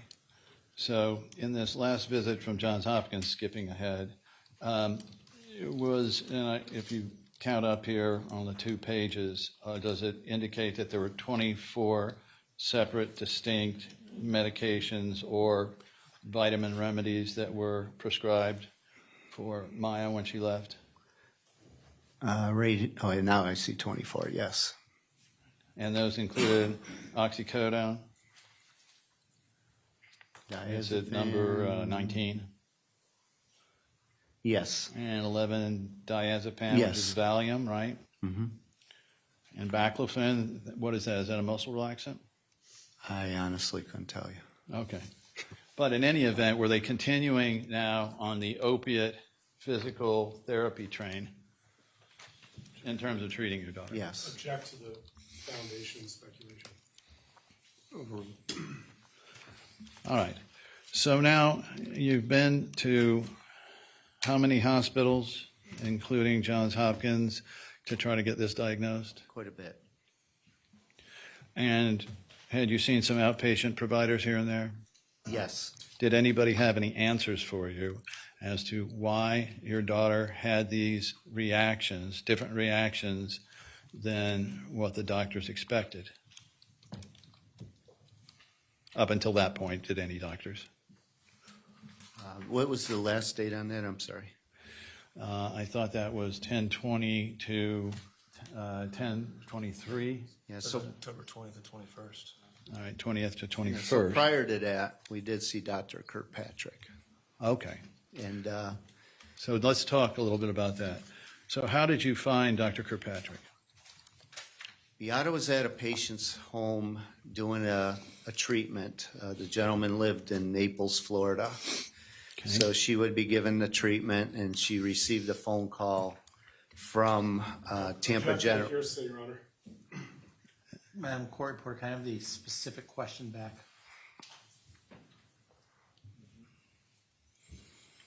Question, so let's talk a little bit about that. So how did you find Dr. Kirkpatrick? Overruled. You can answer.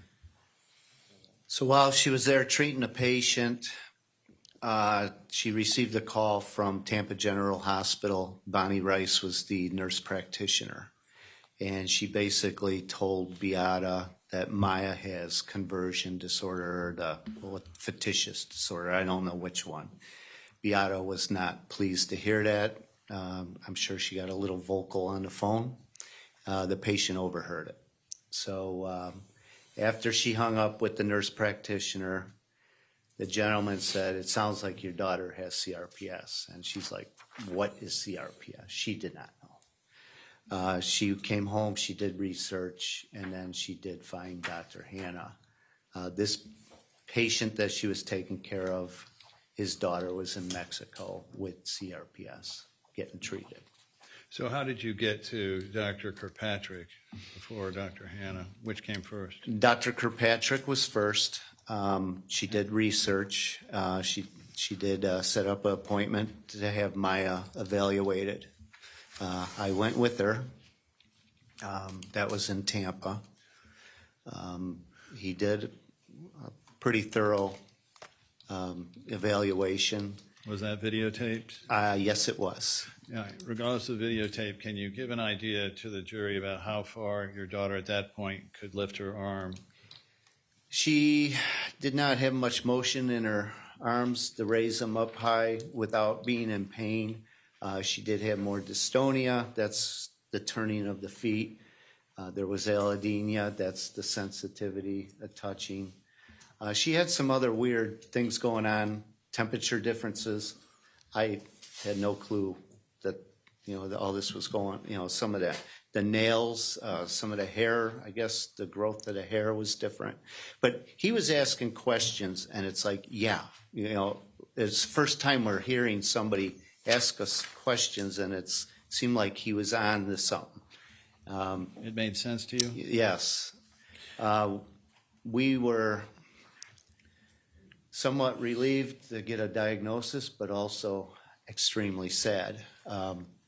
It's a diagnosis that we have to live with the rest of our life. So he informed you of the basics of CRPS? Yes. All right. And so at first then, what did Dr. Kirkpatrick prescribe? Did he go straight to ketamine, or did he go to another treatment first? I think there was some exercising. We did pool therapy. Right away when he recommended the pool therapy, we do have a pool at home. It is heated by the solar panels on the roof, but we added extra panels to make sure that it had to be at a certain temperature range. It's like a bathtub, basically. Is this known as warm water therapy? Yes. And so he wanted more warm water therapy as PT? Yes. So And he limited it to a certain amount of time, not to exceed a certain amount of time each day. So he did not go immediately to ketamine. He tried what you'd had before, or had you had warm water therapy before? Object to the lead, Your Honor. I don't believe we had. Hang on, I'll rephrase. Sorry. Had you had warm water therapy prescribed for you before this? I don't believe at that time, no. And was this his first treatment before he went to medications? I believe that's the first treatment. All right. And so by this point, it doesn't need to be exactly accurate, but can you tell me about how many different weeks, how many times your daughter had been to physical therapy for this problem by this point? Physical therapy at that time, we had to be careful. We couldn't, overdo it. We had to do it, slowly. But I honestly do not remember the amount of time. You'd been at Tampa General for 4 weeks? That was a whole month, yes. Whole month. And you had some PT at Johns Hopkins, different points? Yes, that was at the satellite office in Sarasota, I think on Clark. I could be wrong. And you'd been to Lurie's, and they had PT as part of it, did they? Lurie's, I couldn't answer to that. I do not recall that. So at least 4 or 5 Yes, weeks of PT? and including at home. And I believe physical agility at that time we were with them as well. That's in Venice. I want to talk for a moment about Maya's pain. And I want you to tell the jury how you know when your daughter's in pain.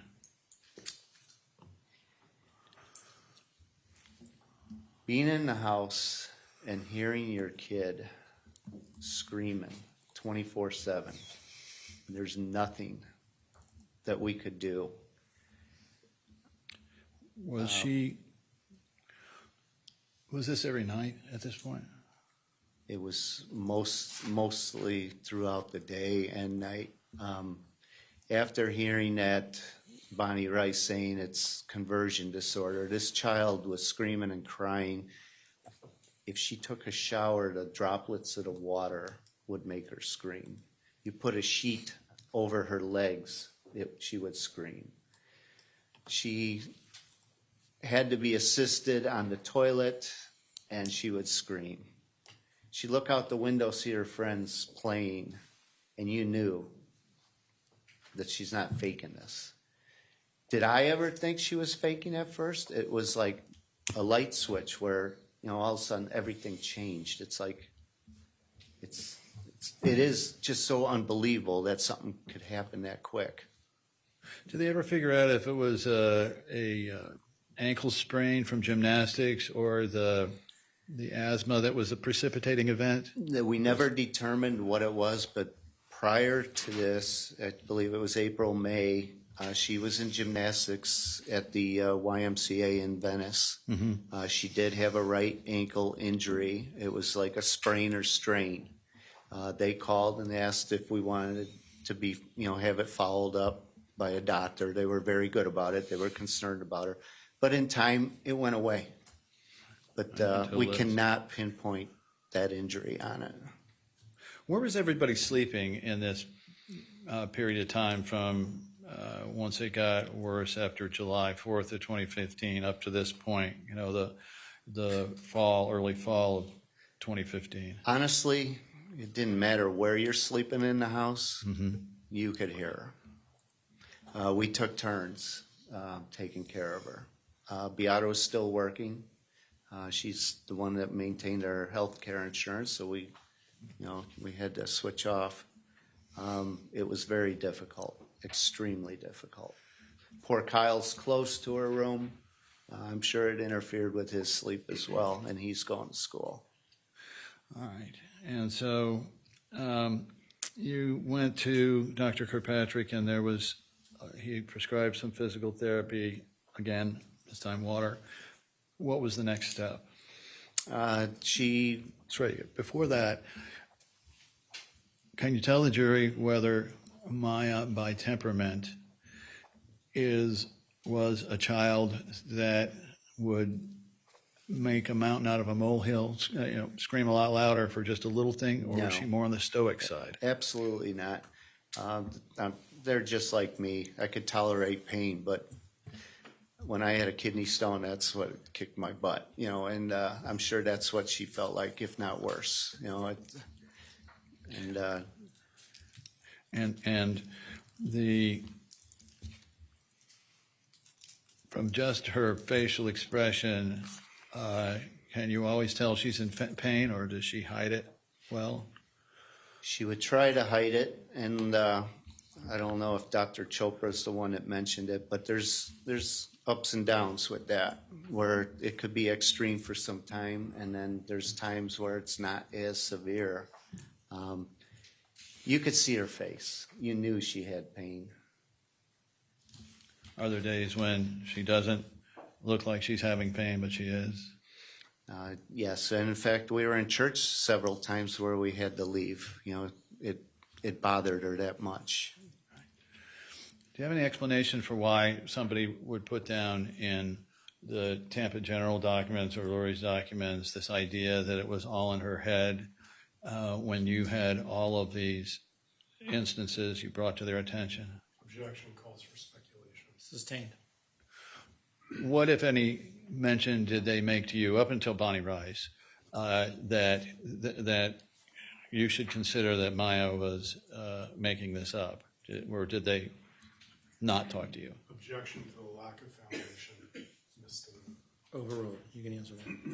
I'm sorry, can you repeat that? Sure. Other than Bonnie Rice calling you and telling you, did any doctor there before Dr. Kirkpatrick in this period ever sit you and Beata down and explain why they thought it, or was this just a diagnosis you discovered? Nobody ever sat us down.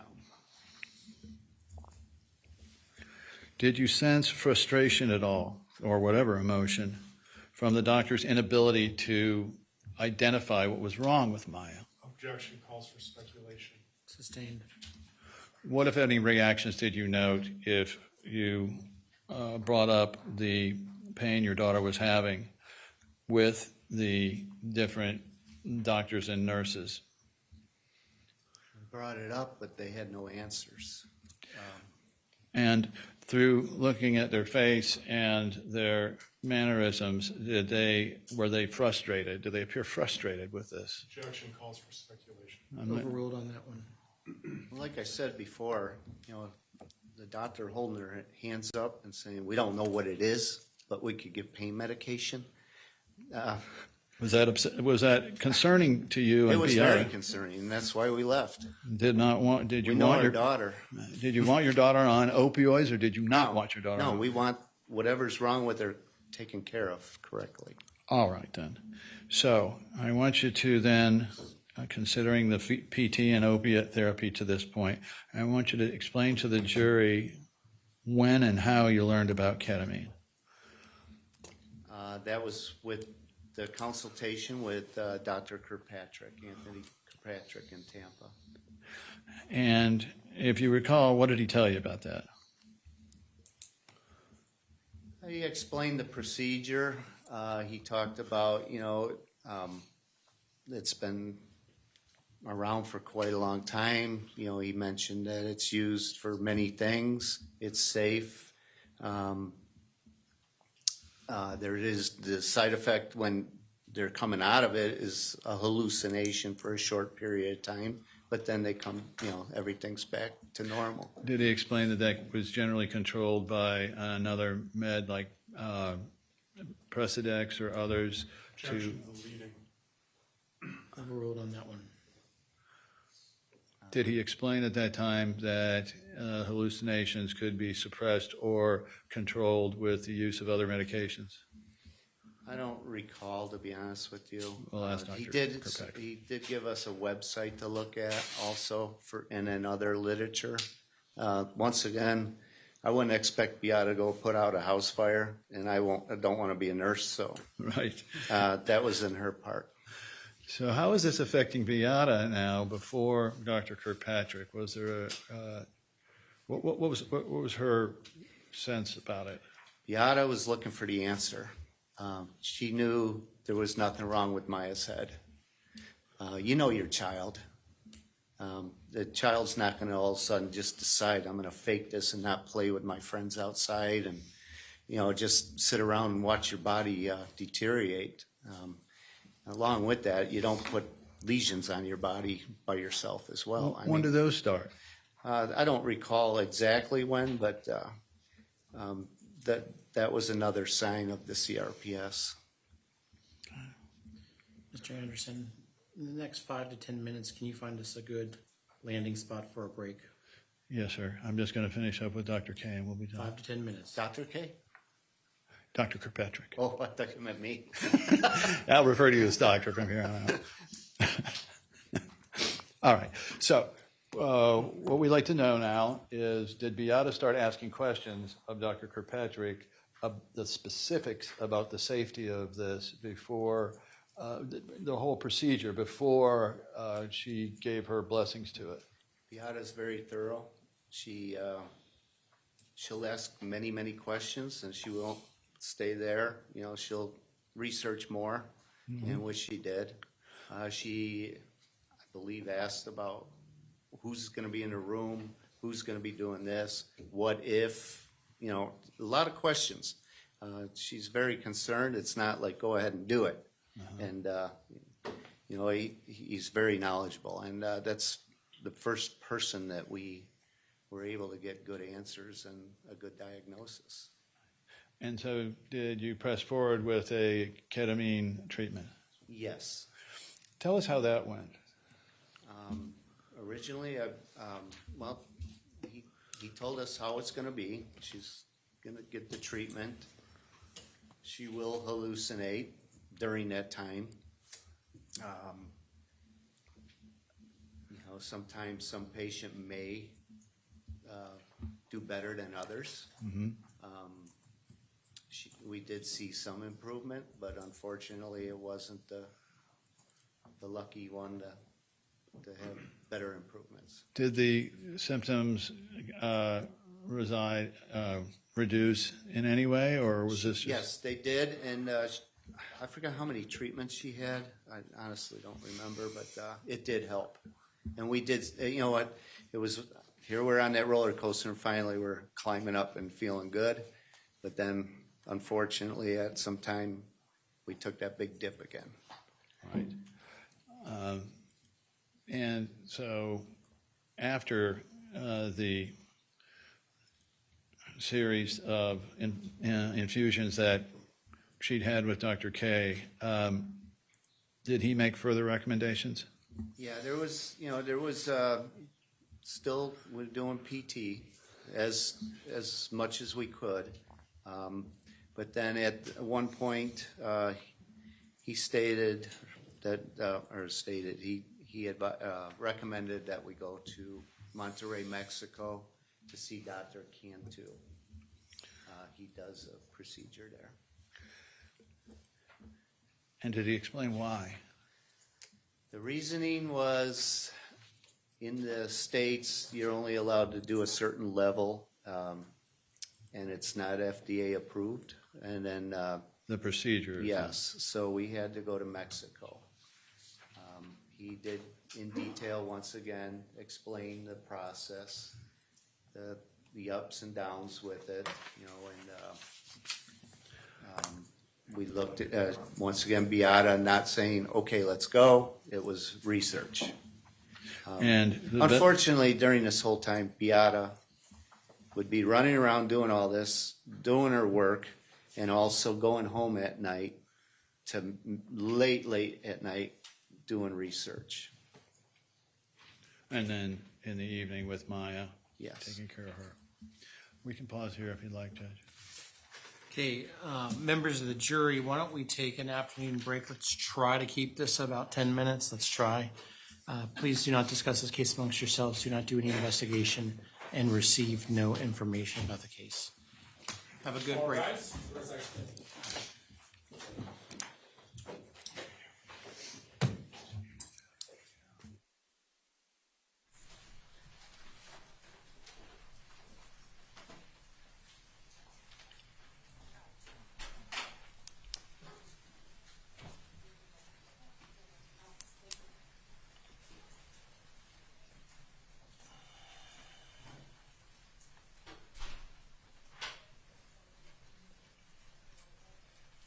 Okay, the jury's out of our presence. Are there any issues we need to address before we go on our break? The defense, Your Honor. Not that we're aware of, Judge. Okay, so let's try to keep it to 10 minutes, folks. We'll be in recess.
issues before we continue? And how much longer do you think your direct is going to be? I believe, Judge, I have at least 45 minutes and maybe an hour. But, you know, it just depends on how fast we get through the questions. And sometimes it's going real fast and sometimes it's rather slow. Is there a particular stopping point you want me to look at? Well, I'm assuming probably cross is going to be tomorrow as opposed to today. Yes, sir. At that point, yes, sir. Judge, because I am definitely calling him back, can we postpone the cross until No. after the second one? No. All right. Got to ask. Let's bring in the jury.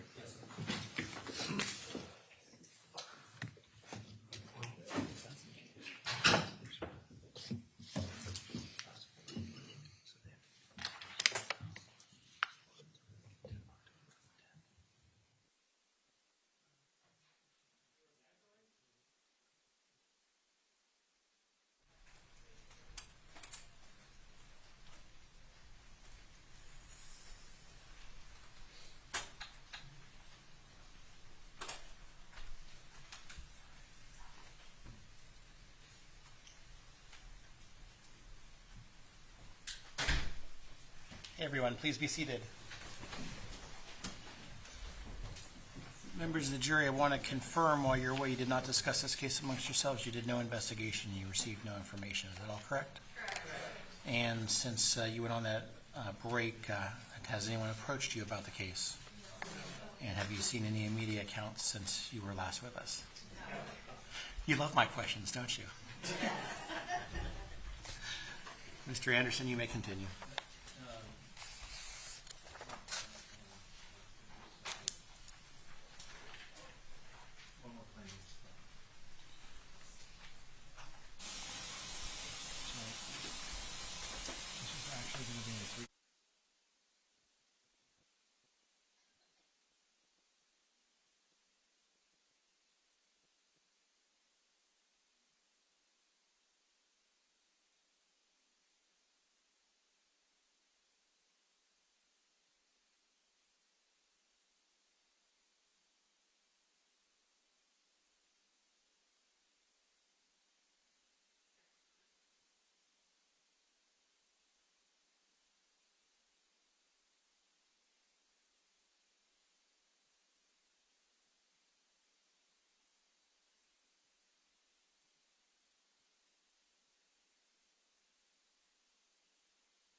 Let's bring up that timeline.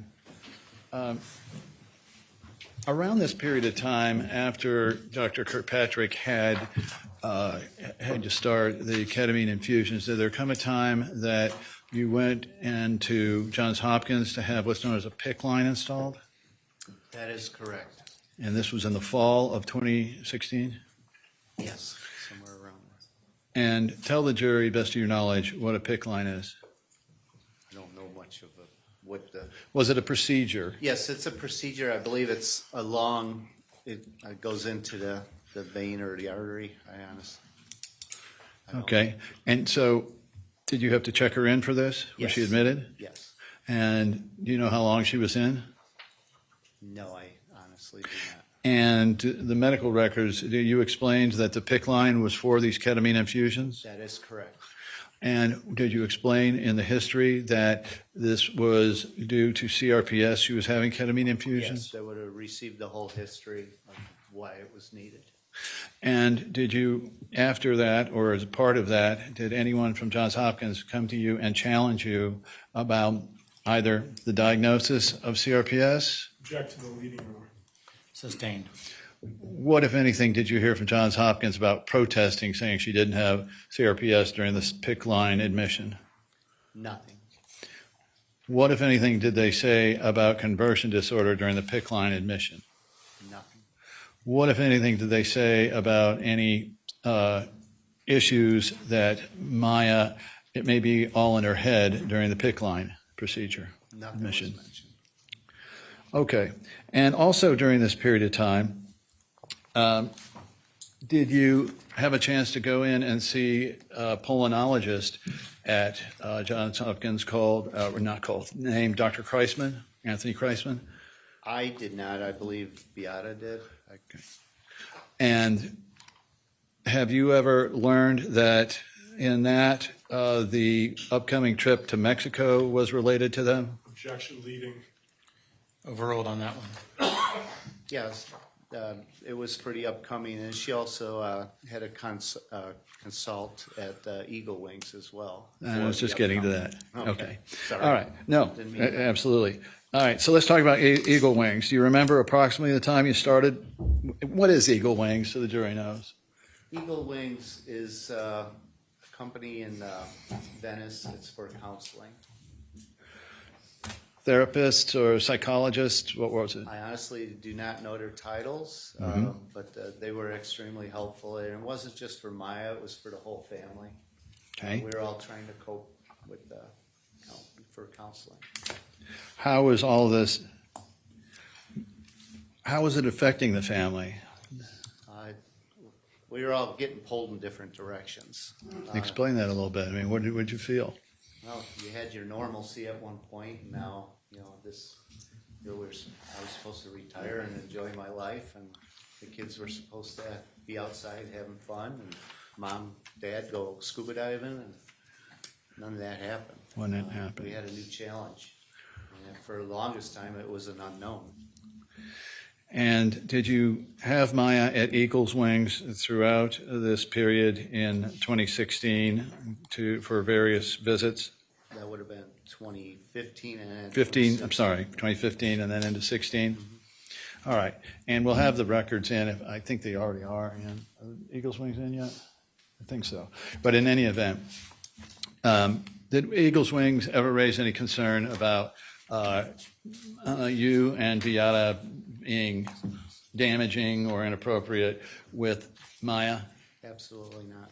And did they ever raise anything about Maya making this pain and the disease she was suffering from, make that up in her mind? No. For you and Beata, was this to deal with the stresses of having a child with a difficult disease? Object to the leading. Sustained. What, if anything, was the goal there with you and Beata at Eagles Wings? Like I said, it was a new challenge for all of us. We needed somebody to talk to and guidance if that was available. Let's show you Exhibit 1036 from Eagles Wings is in evidence.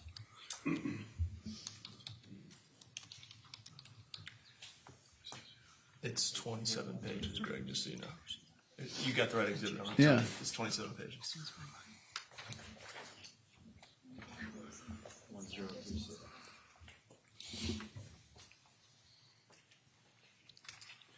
Okay. So, That's not. this is a big long record. I'm going to hold off on this because it'll take a long time to go through it. We'll have a psychologist on that in any event. All right, so at this point then, approaching the end of the year, did there come a time that strike it. So did a doctor at Johns Hopkins, were they aware, any of the doctors, aware that you were taking Maya to Mexico for a ketamine coma infusion, as they call For it? speculation. Overruled. I believe the one doctor, Kreisman? I'm bad. Kreisman. I am very bad with there's too many of them. Okay. In this horrible story. Yes, he was aware of it. All right. So did you receive any feedback from Dr. Kreisman, or did anyone else from Johns Hopkins call in this period of time after you first notified them that you were having the ketamine coma in Mexico? No, I don't recall from anywhere having a problem. None of the doctors you saw that you informed said anything? All right. So tell us a little bit about that procedure. How did it come about? What happened? Well, like I stated, it was recommended by Dr. Anthony Kirkpatrick. Mm-hmm. Beata did some research on it as well. Like I said, it wasn't a decision made overnight. It was a very difficult decision. Also financially, it was that was part of it as well. Was the PICC line installed in part for this procedure? Yes. And as part of that PICC line procedure, was it made clear that what they were installing was to assist in the Mexico infusion? Okay. Yes. Continue, please. So it took a while. I'm not saying I don't know the time frame for the decision, but yes, we decided to go ahead with the treatment. And unfortunately, at that time, my oldest daughter was getting married at the same time frame. We were all originally supposed to go to Playa del Carmen in Mexico for Corinne's wedding. So the family once again was wedged. Beata and Maya went to Monterrey to start out with the treatment. Who was the doctor? That was Dr. Cantu under his supervision. And what happened with you and Kyle? Kyle and I went to Playa del Carmen to attend my oldest daughter's wedding. All right. And then after your daughter's wedding, did you join your wife and Beata and Maya back in I Monterey? did. I flew back to Florida first to have my brother watch Kyle, and then I jumped on a plane and went to Monterey. Did you have a chance then to actually witness the second round of the infusions? When I arrived, she was coming out of the procedure. And how was she doing? She was doing fine. They explained certain things that she would look like, and I'd seen things prior to that through Beata, but no, everything seemed to be good, and we'd seen the lesions on her legs, they healed. Dystonia wasn't as bad. She woke up after they removed the tube. She was hungry. That was a very, very rewarding thing to hear.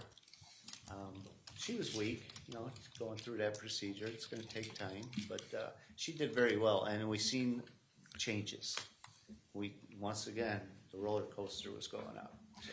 Now, from the time that Maya had her last infusion through Dr. Kirkpatrick up until the point of the infusion in Mexico, approximately how many days or weeks passed? Either one. From Kirkpatrick to? Yeah, the last Kirkpatrick infusion. It was October 9th, I believe, the last one at Kirkpatrick. Yeah. And then the infusions were went November 17th. Your Honor, we'd like to know what he's got with him on the witness stand. I think he's got the timeline. Oh, just the timeline. Just what's up in front of him. I'm so sorry. What's being broadcast is the timeline. Right, I just want to know what he's testifying from right now. Timeline. gave this to you guys a long time ago. Okay, members of the jury, what I'm going to ask you to do is to please step into the room for a few minutes. Do not discuss this case amongst yourselves. Do not do any investigation, receive no information. All right.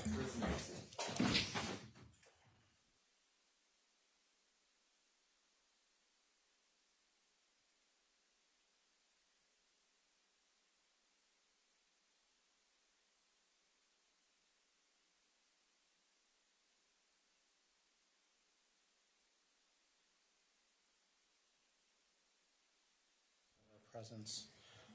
Mr. Anderson, Yes, sir. kindly retrieve the materials from Mr. Kowalski and then show them to all of the materials, sir. And show them to the defense counsel.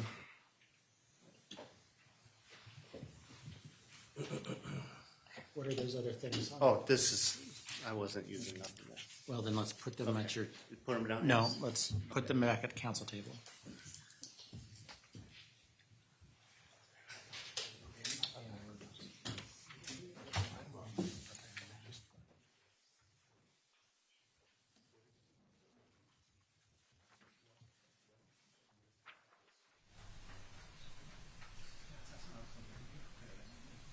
We gave that to him a long time ago. Long time ago. That was.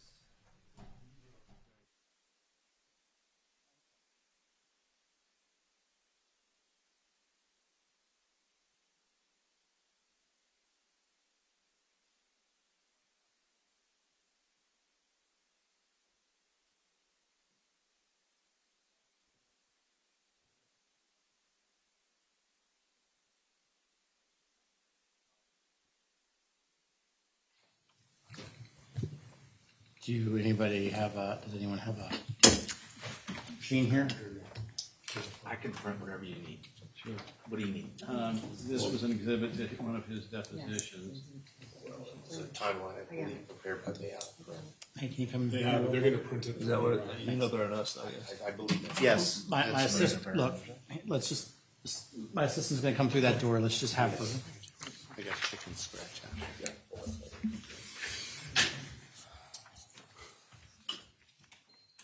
Have her make 2 or 3 copies of it.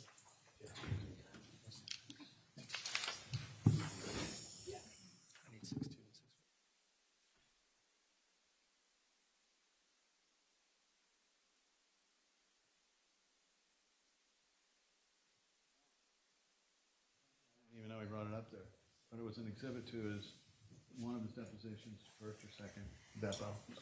Well, while we're on the record, we just want the record to reflect that any notes would come on the witness stand and would inquire from counsel whether there's any other notes with Any what? this witness. Any other notes that he has No, with them? no, I honestly did not know he had brought any up there. Okay. I mean, I thought he was just referring to this.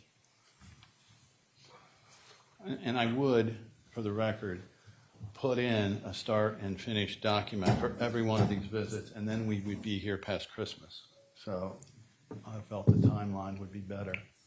I mean, for every one of his, the visits, instead of having a timeline, I guess I could have put in, to refresh his recollection, the first day and the last day of every one of these doctor's visits. But that would not have been efficient.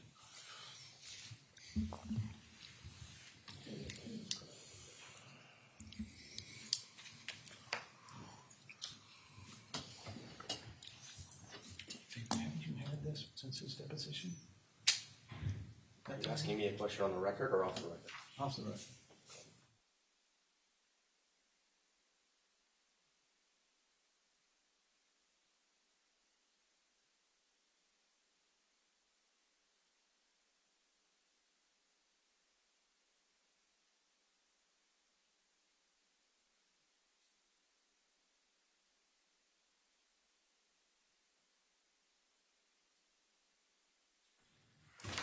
The pages that were, My apologies.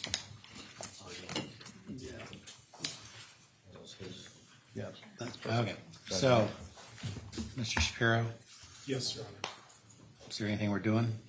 Like to mark it. Yeah, we'd like to mark it for identification. Or just file it in the court file Yes, Your Honor. as an exhibit? Defense exhibit 1. Whatever it is. But, yeah, Whatever the next number is. yes. I'm sure the clerk will tell us in a few minutes what that number is.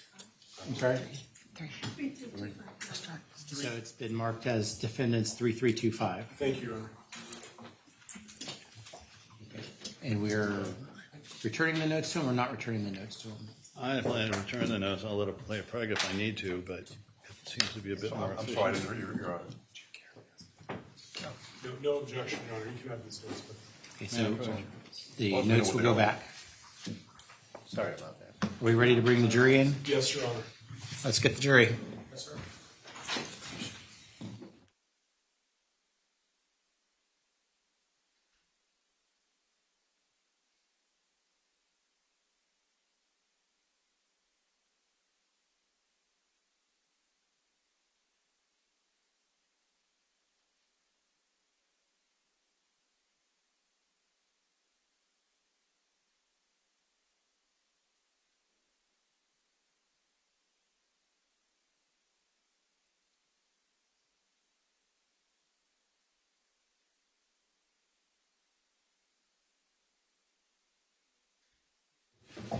Members of the jury, I just want to confirm while you're away, you did not discuss this case amongst yourselves, you received no information, and you did no investigation. Is that all correct?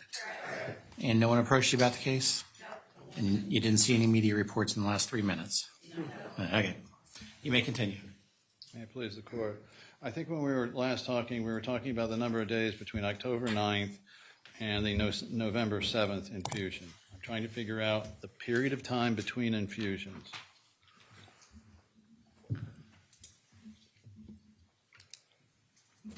I'm sorry. I misunderstood. So 21 plus 7, I thought we were up to Mexico. yes, but what I'm trying to do here is figure out, if you look back to October 9th, the last infusion with Dr. K, Dr. Kirkpatrick, and then the November 7th, which I believe is the first Oh, yes, infusion there in Monterey. 17th, November 17th. Okay, and during this period of time, several weeks, did you ever see anything what you would call withdrawal symptoms from your daughter? No, At any time, strike it, at different points, be it between Dr. Kirkpatrick and Dr. Cantu, Dr. Hanna, in the periods where Maya was not using ketamine, did you ever see anything that you would call a withdrawal symptom? Objection, lack of foundation. Overruled. You can answer that. no, sir. All right, so now let's continue on with the treatment down there. Was the second treatment what was called a booster? That is correct. And how many days after was it on the booster? You mean from the initial? Yes, sir. I went back with Maya December 18th through the 24th, and that was a 3-day, 3 separate booster treatments. Okay. And did Maya come out of it well? She did. All right. And afterwards, I think you were talking about the period for the next few months. Tell the jury what, if any, changes you noted insofar as Maya's CRPS symptoms. She was improving. We did seek additional booster treatments here in the U.S., but she was improving. Okay. And were her lesions become, strike it, we'll get there. So after the booster, then what was there a decision made to go back to Dr. Kirkpatrick or Dr. Hanna? In January, I believe, Beata was researching that, and one of the factors was cost. And I believe that's when she chose Dr. Hanna. And I don't know if he was referred by Dr. Kirkpatrick or not, but we ended up going with Dr. Hanna. Was he significantly less expensive than Dr. Was, Kirkpatrick's and program? He's in Clearwater, so it wasn't based on travel. And so why start back on the ketamine infusions? It was booster treatments. I believe it was recommended. I honestly don't recall. And then, how long was it before the symptoms started to go bad, stop being as bad, improve? We Heal. seen her in the springtime, I believe it was. She was doing fantastic. Upper body, she was doing very well. I believe one of the videos of her swimming, it wasn't using her legs, but she was using her arms to swim. She was able to lift herself out of the Some pool? movement, yes, and there was a time where she could actually lift her entire body with just her arms and have her legs out like a gymnast. I mean, she was getting so close to And so regain all her strength. there were a couple other treatments that were employed over this period of time. Can you, first one was Dr. Spiegel. Can you talk about Dr. Spiegel's? Sure, and just before that as well, I mean, PT was always involved as well. So okay. I don't want you to think we discontinued that. But before you get to that, let me ask you, and we'll show you Joint Exhibit 1022-0021.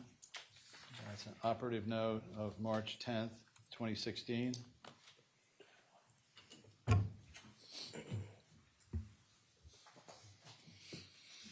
Can you see that? Yes, if you could blow it up, it would be great. Does that remind you of a procedure that Maya had at this time? Admission date 3/10. Let me ask it this way. Did Maya have a port installed? At this She time? did. Who installed it? It was at Johns Hopkins. And who was the surgeon there on the top under operative report? Nevi E. Waldford. And what was the preoperative diagnosis?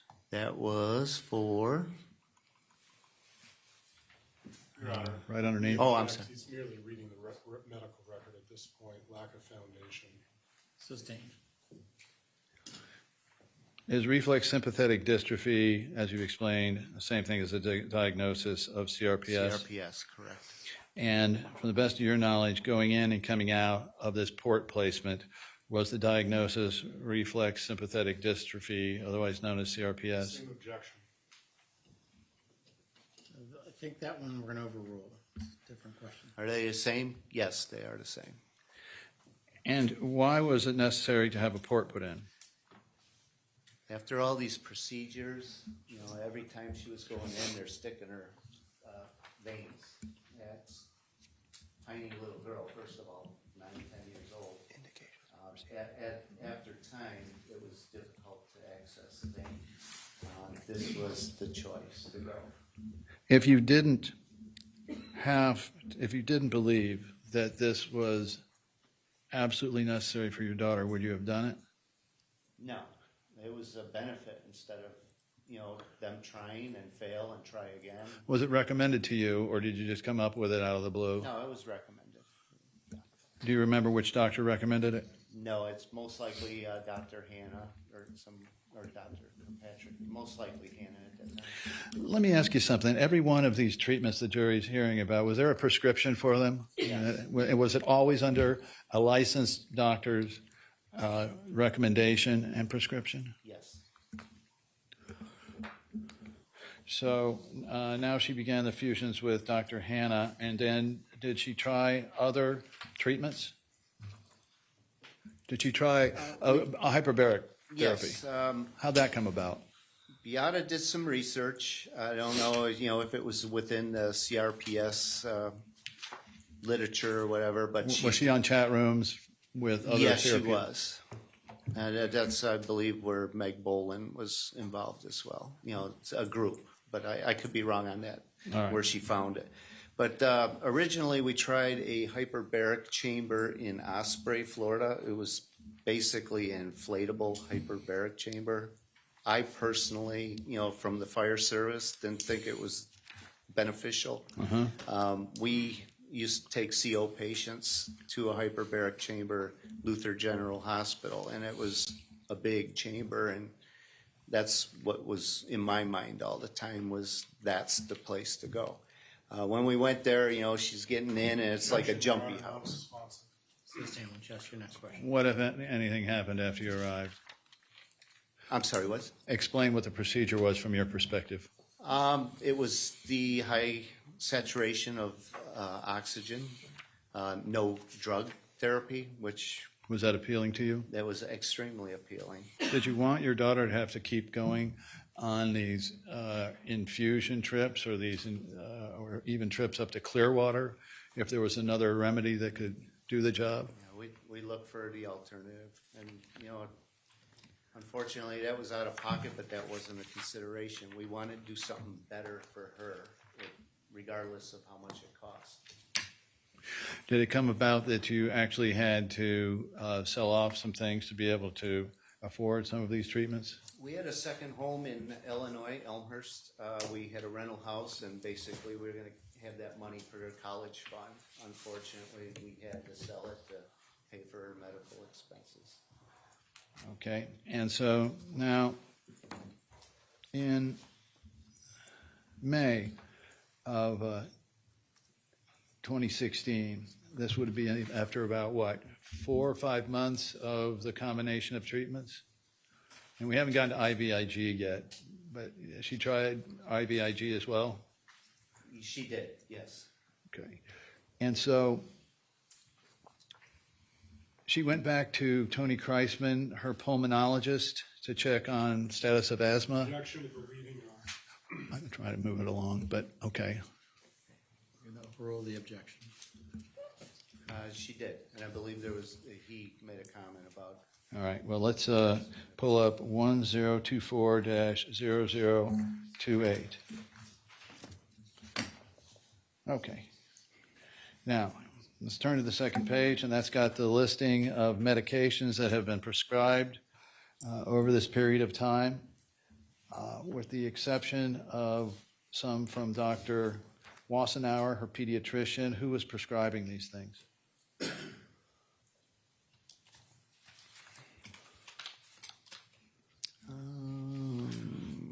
Are these substantially the same medications that have been originally prescribed by Johns Hopkins? Leading, Your Honor. Sustained. Are these substantially the same as the medications that Johns Hopkins had prescribed after that first admission? Same objection, Your Honor, leading. Overruled on that one. Yes. Okay, and so his concern was, I guess, cortisol levels were slightly low in that next paragraph. Underneath it says medications. Okay, now I see. Skip it. We can go to the third page then. Okay. Under physical examination, where was Maya examined? In her wheelchair. All right. And what was, and this was at Johns Hopkins? Was Dr. Kreisman a doctor at Johns Hopkins? He is. And this was it in his office? I think this is the one I was present that I don't recall, but All right, I thought I seen it there somewhere, but yeah, it would have been in his office. Okay. All right. And so how does he describe Maya now since her series of treatments? She's a Objection. complete. The medical record speaks for itself. Just It's a reading. predicate to comment on it. Sustained. Did he find that Maya was a completely different child from when last examined? Same objection, Your Honor. Let's wait. Overruled on that one. Yes, he does note that. And did he find that she was not in any pain, she was not moaning, she was smiling, she was interactive, and she was very engaged? Same Yes. objection and leading, Your Honor. Sustained. What were his findings, to the best of your knowledge, about that being a different child? What did he say, to the best of your Same knowledge? objection, Your Honor. Can I have the attorneys come forward, please? Jesus.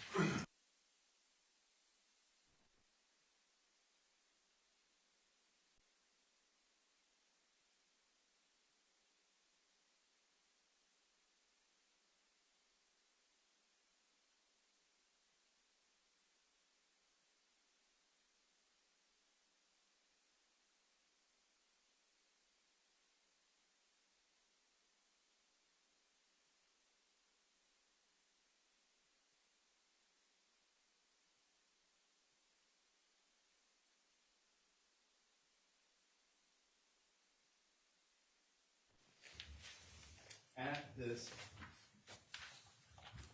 visit, did you notice that Maya acted as though she was not in any pain? Did you? I don't recall that day, but according to reading this, she was in no pain. Okay. Do you recall on that day whether she was moaning or not moaning? I don't recall that, to be honest with you, but reading this, I would be more than satisfied to say that she did what she was doing well. Well, how was Maya that day interacting with Dr. Kreisman at All Children's? She's happy. She's not guarding herself. When she's not in any pain, does she exhibit those protective moves when anybody moves towards her that you The just Eladenia? Yes. No. So from your perspective as a parent, her parent, if you see that reaction to someone trying to touch her, what does that indicate to you? That she's in pain. And her weight there is 25 kilograms. And was she still in a wheelchair at this? Objection to the leading, Your Honor. Sustained. Did she walk in a wheelchair? Did she walk in or did she come in a wheelchair? Physical examination, she was examined in her It's just wheelchair. Objection, Just Your Honor. if you recall, did you recall if you pushed her in or she walked in? I pushed her in. All right. And to the best of your knowledge, were there any significant rashes left? Not that I'm aware of at this time. Was Dr. Kreisman pleased by her recovery? Calls for speculation. Objection. Sustained. Did Dr. Kreisman say anything to you to indicate that he was proud, amazed, or happy, some positive reaction about the progress Maya had made? He appeared to be happy to see her condition the way she is in now at this time. Your Honor, they're asking his recollections, just reading from the medical record at this point. Okay, sir. What we want is what you remember. If you need to review the document, that's fine. Just tell us that you need to review the document. Okay. Okay, but let's not read the document. My apologies. So why don't you read that? It would refresh your recollection. Would you please read to yourself the second sentence of the first paragraph under physical examination? Yeah, again, I object for the same reason in terms of him just reading the medical record at this point. Now he's trying to refresh his recollection, so let's let Mr. Anderson, let the witness do that. Go ahead.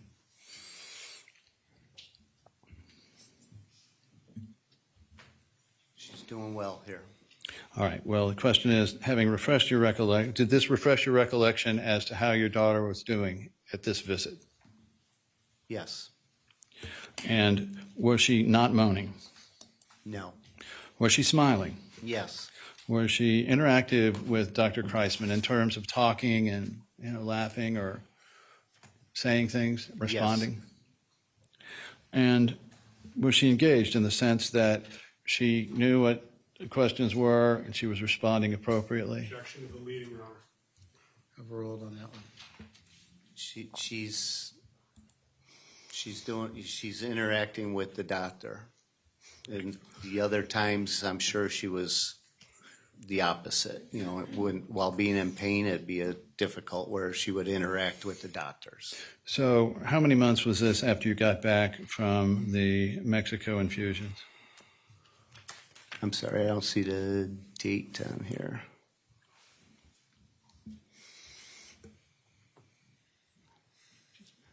This is February, so this 2 months. Okay. Give or And take. so in this 2 months, can you tell the jury how much she had improved? Objection, Your Honor. It's misstates the evidence. Overruled. She was improving. Doing very well. And then if you go into recommendations, can you please tell us whether you independently remember what Dr. Kreisman says in terms of her medications, or would it refresh your recollection to read It's the same objection about reading the medical I can do it. Let's just, no, overrule the objection, but let's stop reading the records here. If you'd read that to yourself, does that refresh your recollection about what the doctor told you as to the plan for the future?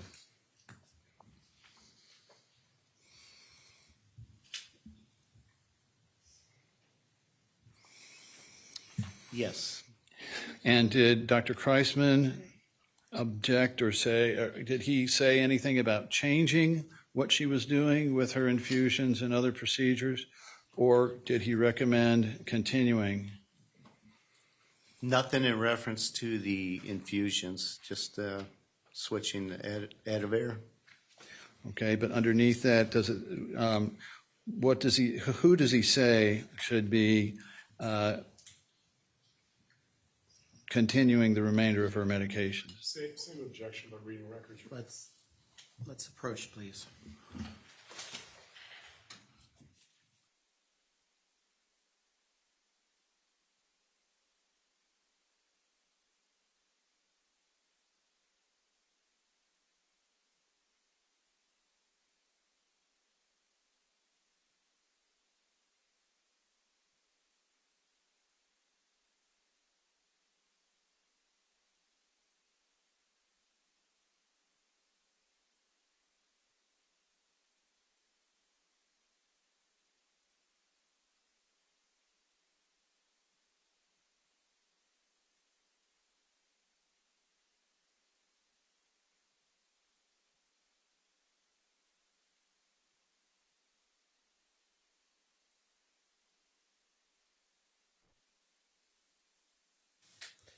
Okay, let's take down the exhibit, please.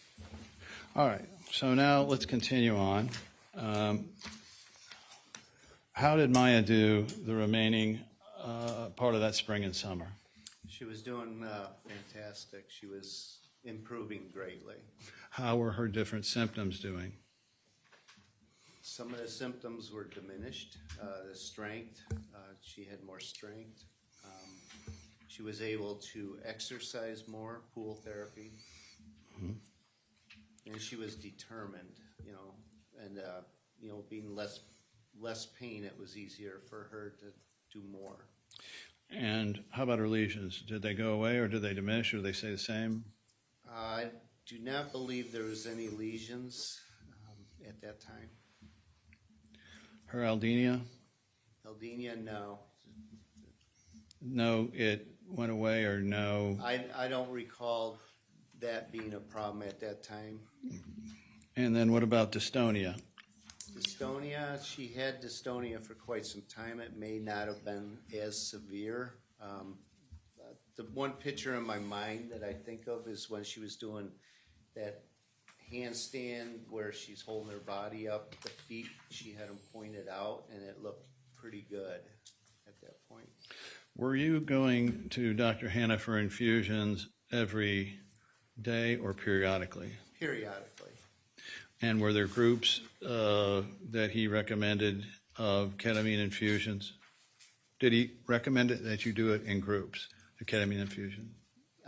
Usually they were in a group. And so through the course then of the summer, how was Maya doing? She was doing good.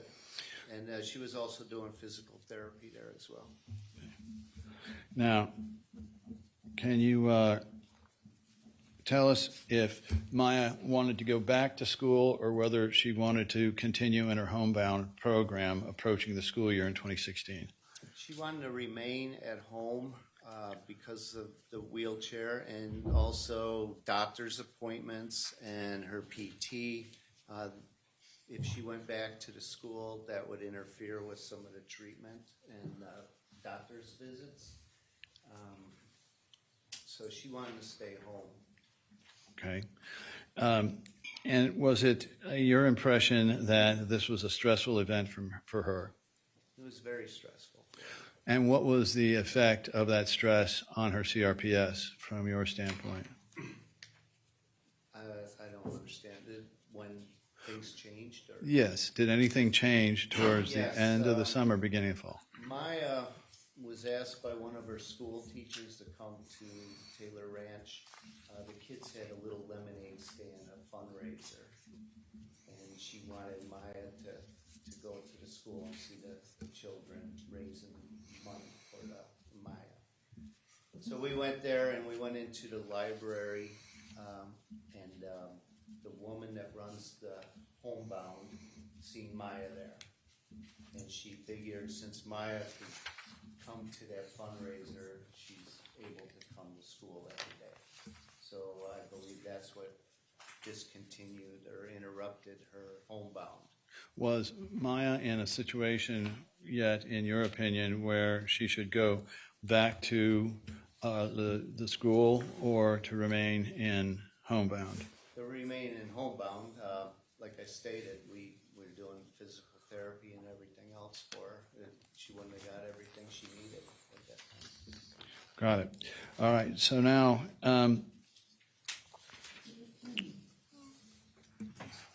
did her symptoms return at this point? She relapsed. And describe the relapse for the jury. Just everything that we worked for and what we achieved just started going away again. So, did you have an inkling that this might happen before it happened? No. Were you trying, you and Beata, attempting to assist her in staying in Homebound? We were. And did you ask Dr. Wassenauer to support you in that? Yes, Dr. Wasner did a note to support it.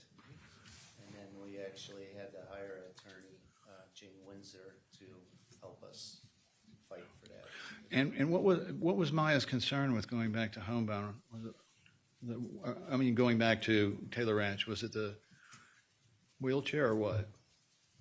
I don't think it's necessarily the wheelchair. It was more of, we were on track of seeing the finish line, we thought, to get her better, and we wanted her better.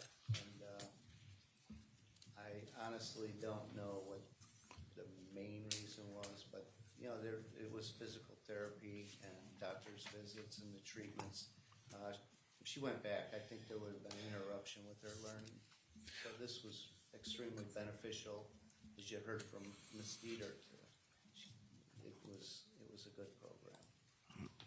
And so, once these symptoms came back, did you have to strike that? Let's go with this. Now, I want to go through the Johns Hopkins doctors that you saw up until this point, and I want to ask you if you recall, when I name their name, whether they said anything negative to you up to this point about the ketamine treatments. So Leslie Carroll, MD, anything? No. Diana Young, MD? No. Rebecca Plant, MD? No. Nicole Armstrong Demores, MD? No. AJ Desai, DO? No. Annette Pargas, MD? No. Allison Burt, MD? No. Shayla Siraj, MD? No.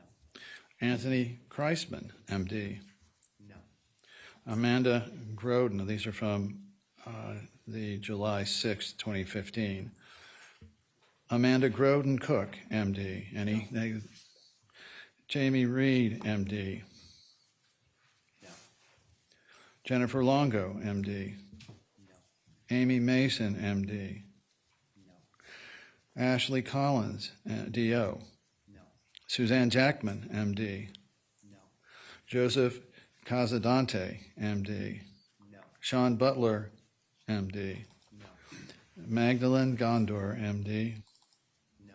Jennifer Castilli, MD. No. Seifu M. Demisi, MD. Your Honor, I object lack of mistakes of record in terms of when these people signed. Going to overrule the objection. Now, that same group of doctors, if you could tell the jury, Johns Hopkins doctors, Can you tell a jury whether any one of them raised with you, to the best of your knowledge, or raised about you or Beata, to the best of your knowledge, any concerns over medical child abuse or Munchausen by proxy? Objection during what time period? Let's deal with the time period. From the period I just went through of, it would be July 6th, 2015, up to October 7th, 2016. No. Was the first time that anyone accused you of medical child abuse or Munchausen by proxy on the October 7th visit? October 7th. Was that the first time that any doctor at Johns Hopkins had challenged the CRPS as the correct Objection diagnosis? to the relevance room. Overruled. Yes. This was the first time anyone? That's the first time. So now, on October 1st, 2016, there was a visit to Johns Hopkins ER, was there not? Yes, that's correct. And what was Maya's complaint? That was for constipation. And what is that, to the best of your knowledge, was the constipation, what was causing the constipation? I was unaware of what caused it. Nobody really stated what caused it. Did Dr. Hanna have an impression or diagnosis of why her bowels sometimes backed up? There's I think I heard it the other day as well. Dr. Chopra may have mentioned it. It's anybody with CRPS, the muscles are not squeezed, the intestines not squeezed, and so everything backs up. And so she had had this periodically since the diagnosis of CRPS, or had she? Correct. And so what happened on October 1st, 6 days before this period we're about to talk about? Any problems? No, she was treated, Marilex or something, and we went home. So nobody accused you of anything? No. Anybody challenged the CRPS on that visit? No, and in fact, that visit too, I explained about the blood pressure. Now, I want to ask you, if we can, about October 7th through July 14th. No. Right now, let's just talk about the period from October 7th through October, let's say, 13th. Now, why did you end up at Johns Hopkins on October 7th? I was relieving Beata. She was, Maya was having the treatment at Dr. Hanna's in Clearwater. Beata had to work the next day, so I relieved her. I don't recall if I relieved her at Dr. Hanna's office or the Ronald McDonald House in St. Pete. So we were staying at the Ronald McDonald House when this occurred. And, Okay, and so up to after the relapse, can you tell the jury what Beata's level of concern was that Maya was returning to the baseline of fall of 2016, the bad time? she was extremely concerned about her health, deteriorating. Was that a stressful period for you? Extremely stressful. And why is that? Here we go again. Off to the races. Yeah, All right, so who brought Maya in? You did? I did. Approximately what time in the morning? It was approximately 8 a.m., 8:30 a.m., somewhere in those things. So when you got in there, did you have to give a history again? I did. And how many times would you estimate you had given essentially the same history to Johns Hopkins doctors It's been several times at least, every time you came in? including, to get the PICC line and all that. And so were you expecting anything negative to happen this time? No. So after you came in and you gave the history, what happened after that? Well, first we went to triage. She was admitted there, and then they did the vitals, and that's when I brought up where, they cannot put the electronic blood pressure cuff on, because if She was in severe pain. This is the worst I ever seen her with the stomach pain. Her knees were all the way up to her chest. It was difficult to get her in the car and also out of the car. There was somebody that valeted our vehicle, which was extremely nice. But she was in extreme pain. And like I said, her knees were planted all the way up to her chest. And had you ever seen these particular symptoms of the knees all the way up to her chest before? Never like that. So what happened when they tried to put this, I guess it was a tight cuff, the electronic cuff? What the problem with the electronic cuff, if you're moving, it'll keep inflating. And it's gonna be like a vice on her arm. So I requested that it be a manual blood pressure. And that is still painful, but it's not as severe as the electronic one. There's been testimony about Maya thrashing around. When did the thrashing around start in this process? Well, most of the time, she was in extreme pain, and she'll roll around, things like that, on the bed. And did she react to someone trying to put this cuff on her? There was an incident later in the bed where she was thrashing around on the floor, I believe, the PICC that happened. But I do not recall if they accommodated me with a manual cuff or not in the ER. And there was testimony previously that Maya was throwing things in this first visit. No, there was no throwing. Number one, she's on a bed without anything other than herself on that bed. There's no throwing things around. Did any doctors at that time comment to you that they had, to you directly, or to the best of your knowledge, your wife Beata, did any of the doctors pull you aside and say that they had seen this thrashing or other unnerving behavior, whatever you want to call it, out of your sight? No. And then I recall also the woman in the triage, she didn't, when I explained that it was CRPS or RSD, she was unaware of that condition. She did not know what that was? No, which a lot of people don't. But at this point, were you aware of whether Johns Hopkins had a number of visits and histories reflecting CRPS or its other name, RSD? I wouldn't know that. So now, what was Beata doing during this? Was there ever any confrontations with any of the nursing staff or doctors? First of all, Beata, I relieved her the night before, so she was back in Venice. I called her and I told her that I was bringing Maya to the emergency room. Maya had a treatment set up for the following day. That's why we remained in that area. Well, what I want to know is then when this first business of thrashing and throwing things was alleged, Beata wasn't even there? Oh, she was there for that. Okay. That I believe was in the PICU. All right. And so she'd already been through the ER? I believe so. I could be wrong. And did you see any behavior like that in the ER part of it? She was thrashing. It's number one, she's in extreme pain, and her pain tolerance is much, it's completely different than ours. So when she's in that much pain, it's got to be extremely painful. So you're not going to be cooperative and just lay there. Is Beata's pain and reaction to it the same Maya's,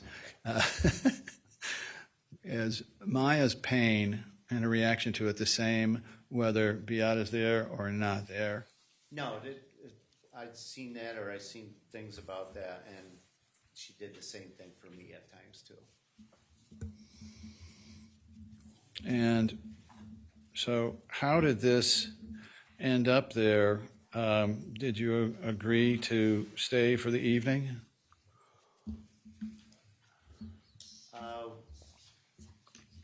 I know Beata wanted to go to get her treatment. Were you trying to get out of there? We tried, and then I believe we talked in the first day, but then after that, we wanted to leave. Well, during that time they were trying to talk you into staying. What kind of things were they saying to you? Objection, lack of foundation in terms of who. Sustained. Do you remember the specific doctor's name that told you this? No, I do not. And can you remember the time, the space, the place and time of this? I believe that would have been in PICU. Okay. And was it a social worker, or was it a nurse, or was it a doctor? That I honestly couldn't tell you. Were these comments made to Beata or to you? Beata was the advocate, and yeah, so most of all the communications went to Beata. How was Beata reacting to the recommendation, if you will, that you were supposed to stay the night? Number one, she was concerned about Maya. That's number one priority. She was listening. I don't think she at first wanted to stay there at all, and then I don't know if we were somewhat talked into it at that one night only type thing, and then the intention was to go to get her treatments.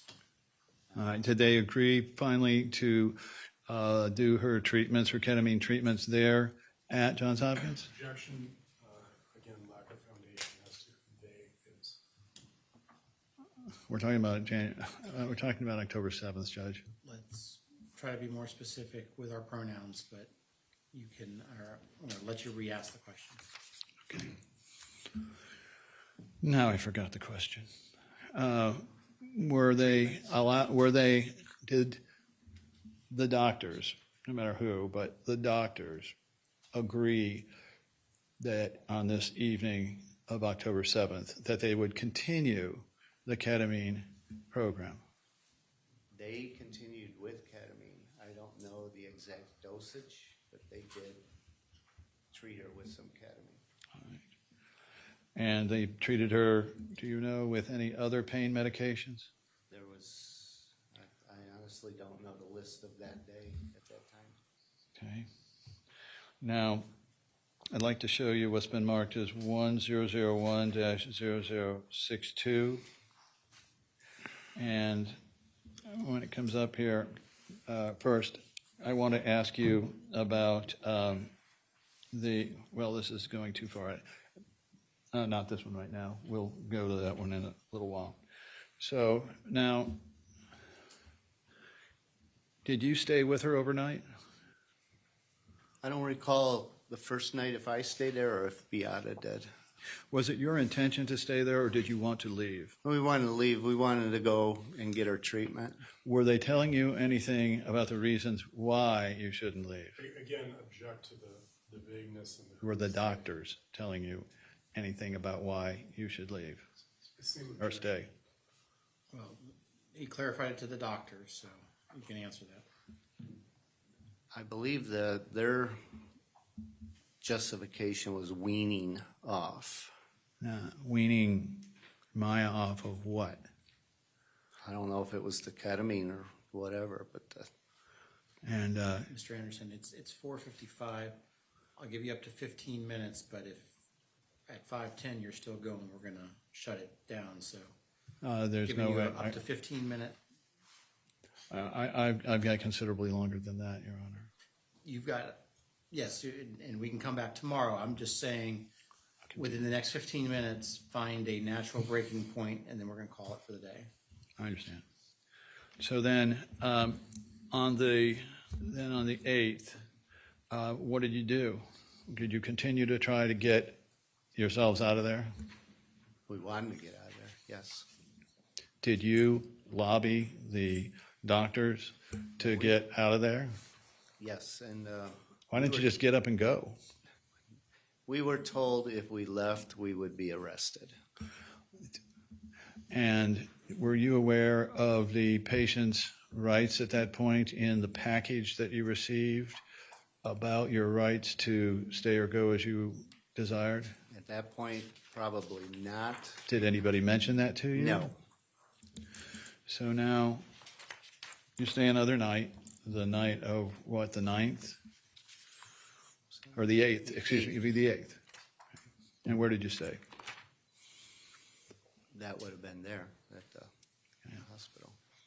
And so then on the 9th, did you and or your wife, to your knowledge, let them know that you were out of there, you were leaving? We wanted to leave and go back to Dr. Hannah. Did you inform the doctor that was handling the case that there was a treatment with Dr. Hannah? Beata did, yes. And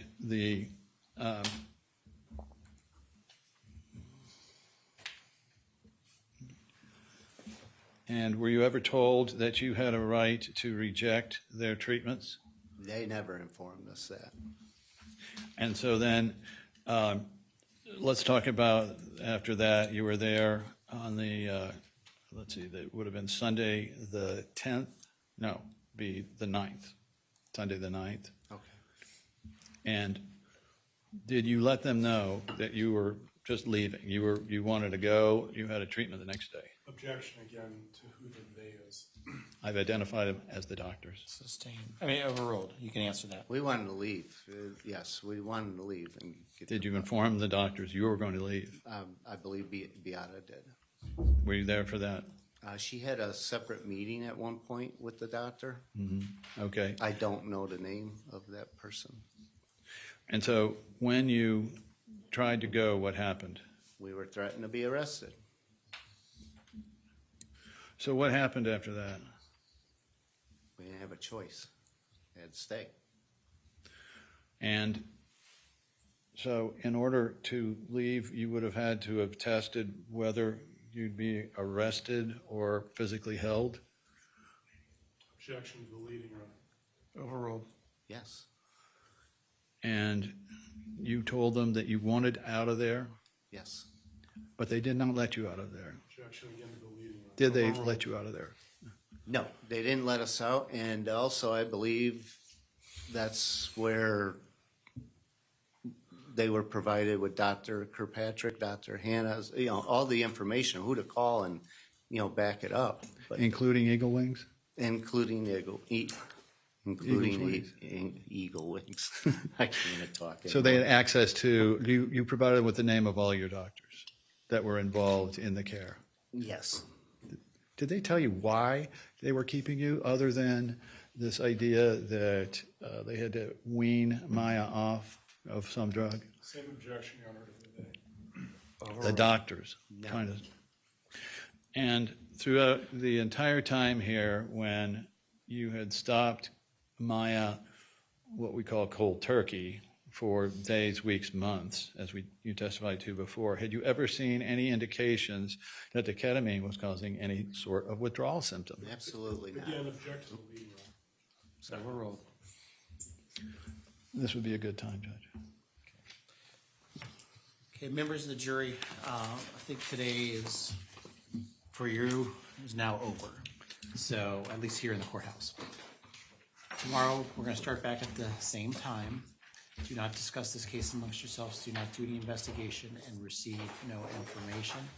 Have a wonderful evening, and we will see you back here tomorrow.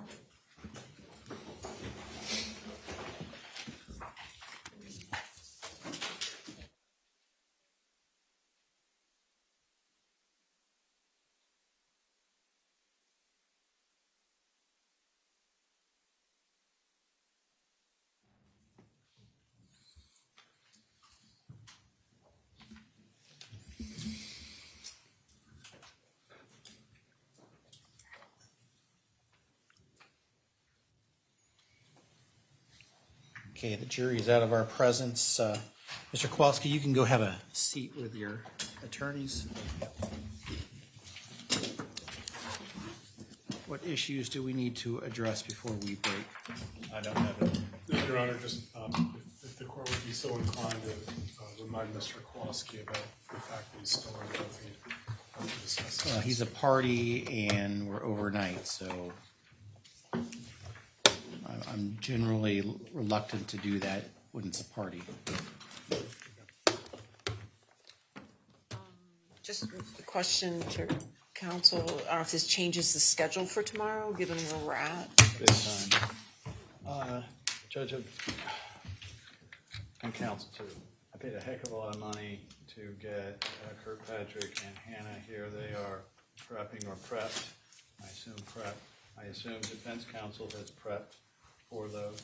I'm happy to continue, Mr. Kowalski, but it would be more efficient, I believe, and then it can cross them to their heart's content. I think it would be more efficient to get Dr. Kirkpatrick and Dr. Hannah out of the way. I believe I can finish them by, say, 2 o'clock, assuming there's no more than an hour of cross-examination. Just to verify your time. I just put that out there. I object. I would respectfully request that my cross immediately follow cessation of criminal direct. Given that this is a major witness, I think it's more important that we do it in a normal fashion. I'm sorry that your doctors are going to have to sit for a little bit of time. I understand. The court deputy asked me about a note for the Maya and Kyle. I entered an order at 3418 on September 26th that. They're going to email it to me. Okay, so that issue was dealt Thank you. with. What other issues? The only issue I had, Judge, was Ms. Crowell touched upon. Are we still looking at Kirkpatrick then Hannah, or Hannah then Kirkpatrick? I don't know. Honestly, now with this, I don't know. I would still want to do Kirkpatrick first and then Hannah.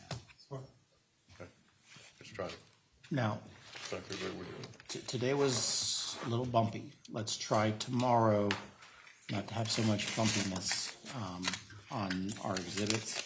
Have we provided you, counsel, when you know the schedule, have we provided you with the exhibits? They are the ones to Dr. Kirkpatrick and Dr. Hannah, and it's their medical file, which you previously have received. I do not know of anything in addition from the deposition. What we And I got, think did I'm we sorry. advise you? well, I got an email that says she hasn't had an opportunity to confirm it, understandably, I guess, with you or Mr. Whitney. She's also listing Dr. Kirkpatrick's videos, which are long, and so they'll be doing edits, and she'll forward that when she has the information. So I'm not sure what that means, Mr. Anderson. Obviously, we don't want to, if you have the cut pieces that you plan on using, there's like That's a 7 problem. videos listed. Let's see, 1, 2, 3. So, I'm 7, sure 8, to 9. due diligence, because Ms. Perry has been ill, we beg the court's indulgence to give us till, 6 or 6:30 to provide them with everything. The only thing that we may not have is the final edit on Dr. Kirkpatrick's demonstrative aid, which, so they know, is largely taken off of the videos he already has posted and have been posted for, in some cases, decades on the RSD Foundation site. So, but I will provide them to them. They may be done by the time I get there, but I think Pat probably knows better than I at this point. I just know the email that we received that said this initial list of exhibits that needs to be confirmed. I want the list to be specific. So, for instance, if you're only going to be using certain pages within, a larger exhibit, you need to identify those certain pages. And then when you give me the list, hopefully it can just be in a chronological order and not like today where numbers were all over the place. Yes, sir. Now, let's get that to the defense as quickly as possible. Now, on a going forward basis, and Mr. Anderson, you need to make sure your team is aware of this, I really want that lunchtime transmittal to occur. So, I said it this morning, but I know you haven't had a chance, but that means tonight you need to make sure that your team is ready to transmit Wednesdays exhibits and witnesses no later than lunchtime tomorrow. Yes, sir. Okay. And for scorekeeping, plaintiffs used 4 hours, 35 minutes today. The defense used 15. The defendant's cumulative total is 17 hours, 10 minutes, and the defense is at 4 hours, 55 minutes. You said the defense was at 17, you mean plaintiff was 17? Plaintiff is at 17 hours, 10 minutes. The defendant is at 4 hours, 55 minutes. Thank you. Okay, do we need to come earlier than 8:30, or are we going to be able to address whatever we need to address in the 30 minutes between 8:30 and 9? There is a memo we filed, which I frankly have not had a chance to review, and I hate to have the court come in. I don't think I would have time to prepare for it tonight with the witnesses. My responsibility's there, unless Mr. Whitney wants to come in and argue it tomorrow, but I would prefer to argue that a little later. What are we talking about? It's the motion for child abuse hearsay admissibility. That's not a 5-minute motion in the morning. Understood. So I don't know when we're gonna get a chance to do that. I know we still have to deal with a Facebook issue, and then tomorrow I'd also like to deal with the issues of the allegations of sexual abuse. When would you like So my question is, and as you know, I do not want the jury to just be cooling their jets back in the jury room. So is 8:30 the appropriate time for us? Your Honor, we have a number of exhibits in continuance of Mr. Kowalski's testimony, so I think we could use an additional 15 minutes if the court would allow. 8:30. 8:15. 8:15? Okay. I sort of lost the track there, Judge. Are they suggesting 8:15? That's what Mr. Whitney is saying, and Mr. Anderson is trying not to have 8:15. Well, Judge, it just seems, I don't know what the issues are going to be with the exhibits. I'm anticipating there's going to be some because they have like 10 videos that they want to play. Well, what I just heard was that there are additional exhibits coming tonight for the continuation of Mr. Kowalski's testimony in the morning. There were exhibits on our list today that we didn't get to, that were already disclosed to you. Oh, okay, not new ones. And those include some pretty lengthy text messages that I think is going to take some time. Hopefully not. Judge, is it the court's intention to try to deal with the sexual abuse new allegations in the morning? Well, I had wanted to, but perhaps we'll do that at the end. Well, if you've got two doctors after Mr. Kowalski. There's no way, Judge. But doesn't that? We come at we came at 8:15. You know, the two motions you talked about, the motion to eliminate and the motion to amend, are matters that I will presumably be covering. So, Would be what? that I would be presumably covering. So I mean, that maybe if they need to talk further among themselves.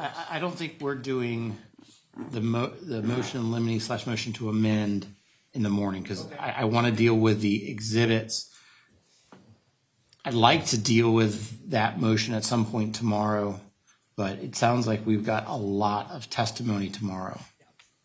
And then you got Cantu on Wednesday? Yeah, Cantu flying in to go Wednesday, so we might have to bump somebody. And it's gonna bump the whole schedule. I'm just gonna have to take the people that are flying in from out of town and then let the in-town people get moved. My original intention was to break up further the deposition, but I understand the court's ruling. It sounds like 8:15 is what we need to do tomorrow for exhibit purposes. I think that's correct. And let's try to get everything finished with those exhibits within 45 minutes if we can, please. Yes, sir. Pretty please. Cherry on top. You are very best. Okay. Your Honor, should we advise Mr. Elliott that he needs to be available sometime tomorrow to discuss that motion, or is that going to be moved to Wednesday? I would like to deal with it tomorrow because I think it needs to get resolved. Yes. But I'm also cognizant of a lot of money sitting out in the hallways with all these doctors too. I'm going to try. All of us will try, Judge, to help. Okay. Let's get out of here so you all can be back at 8:15. See y'all at 8:15 tomorrow. We'll be in recess.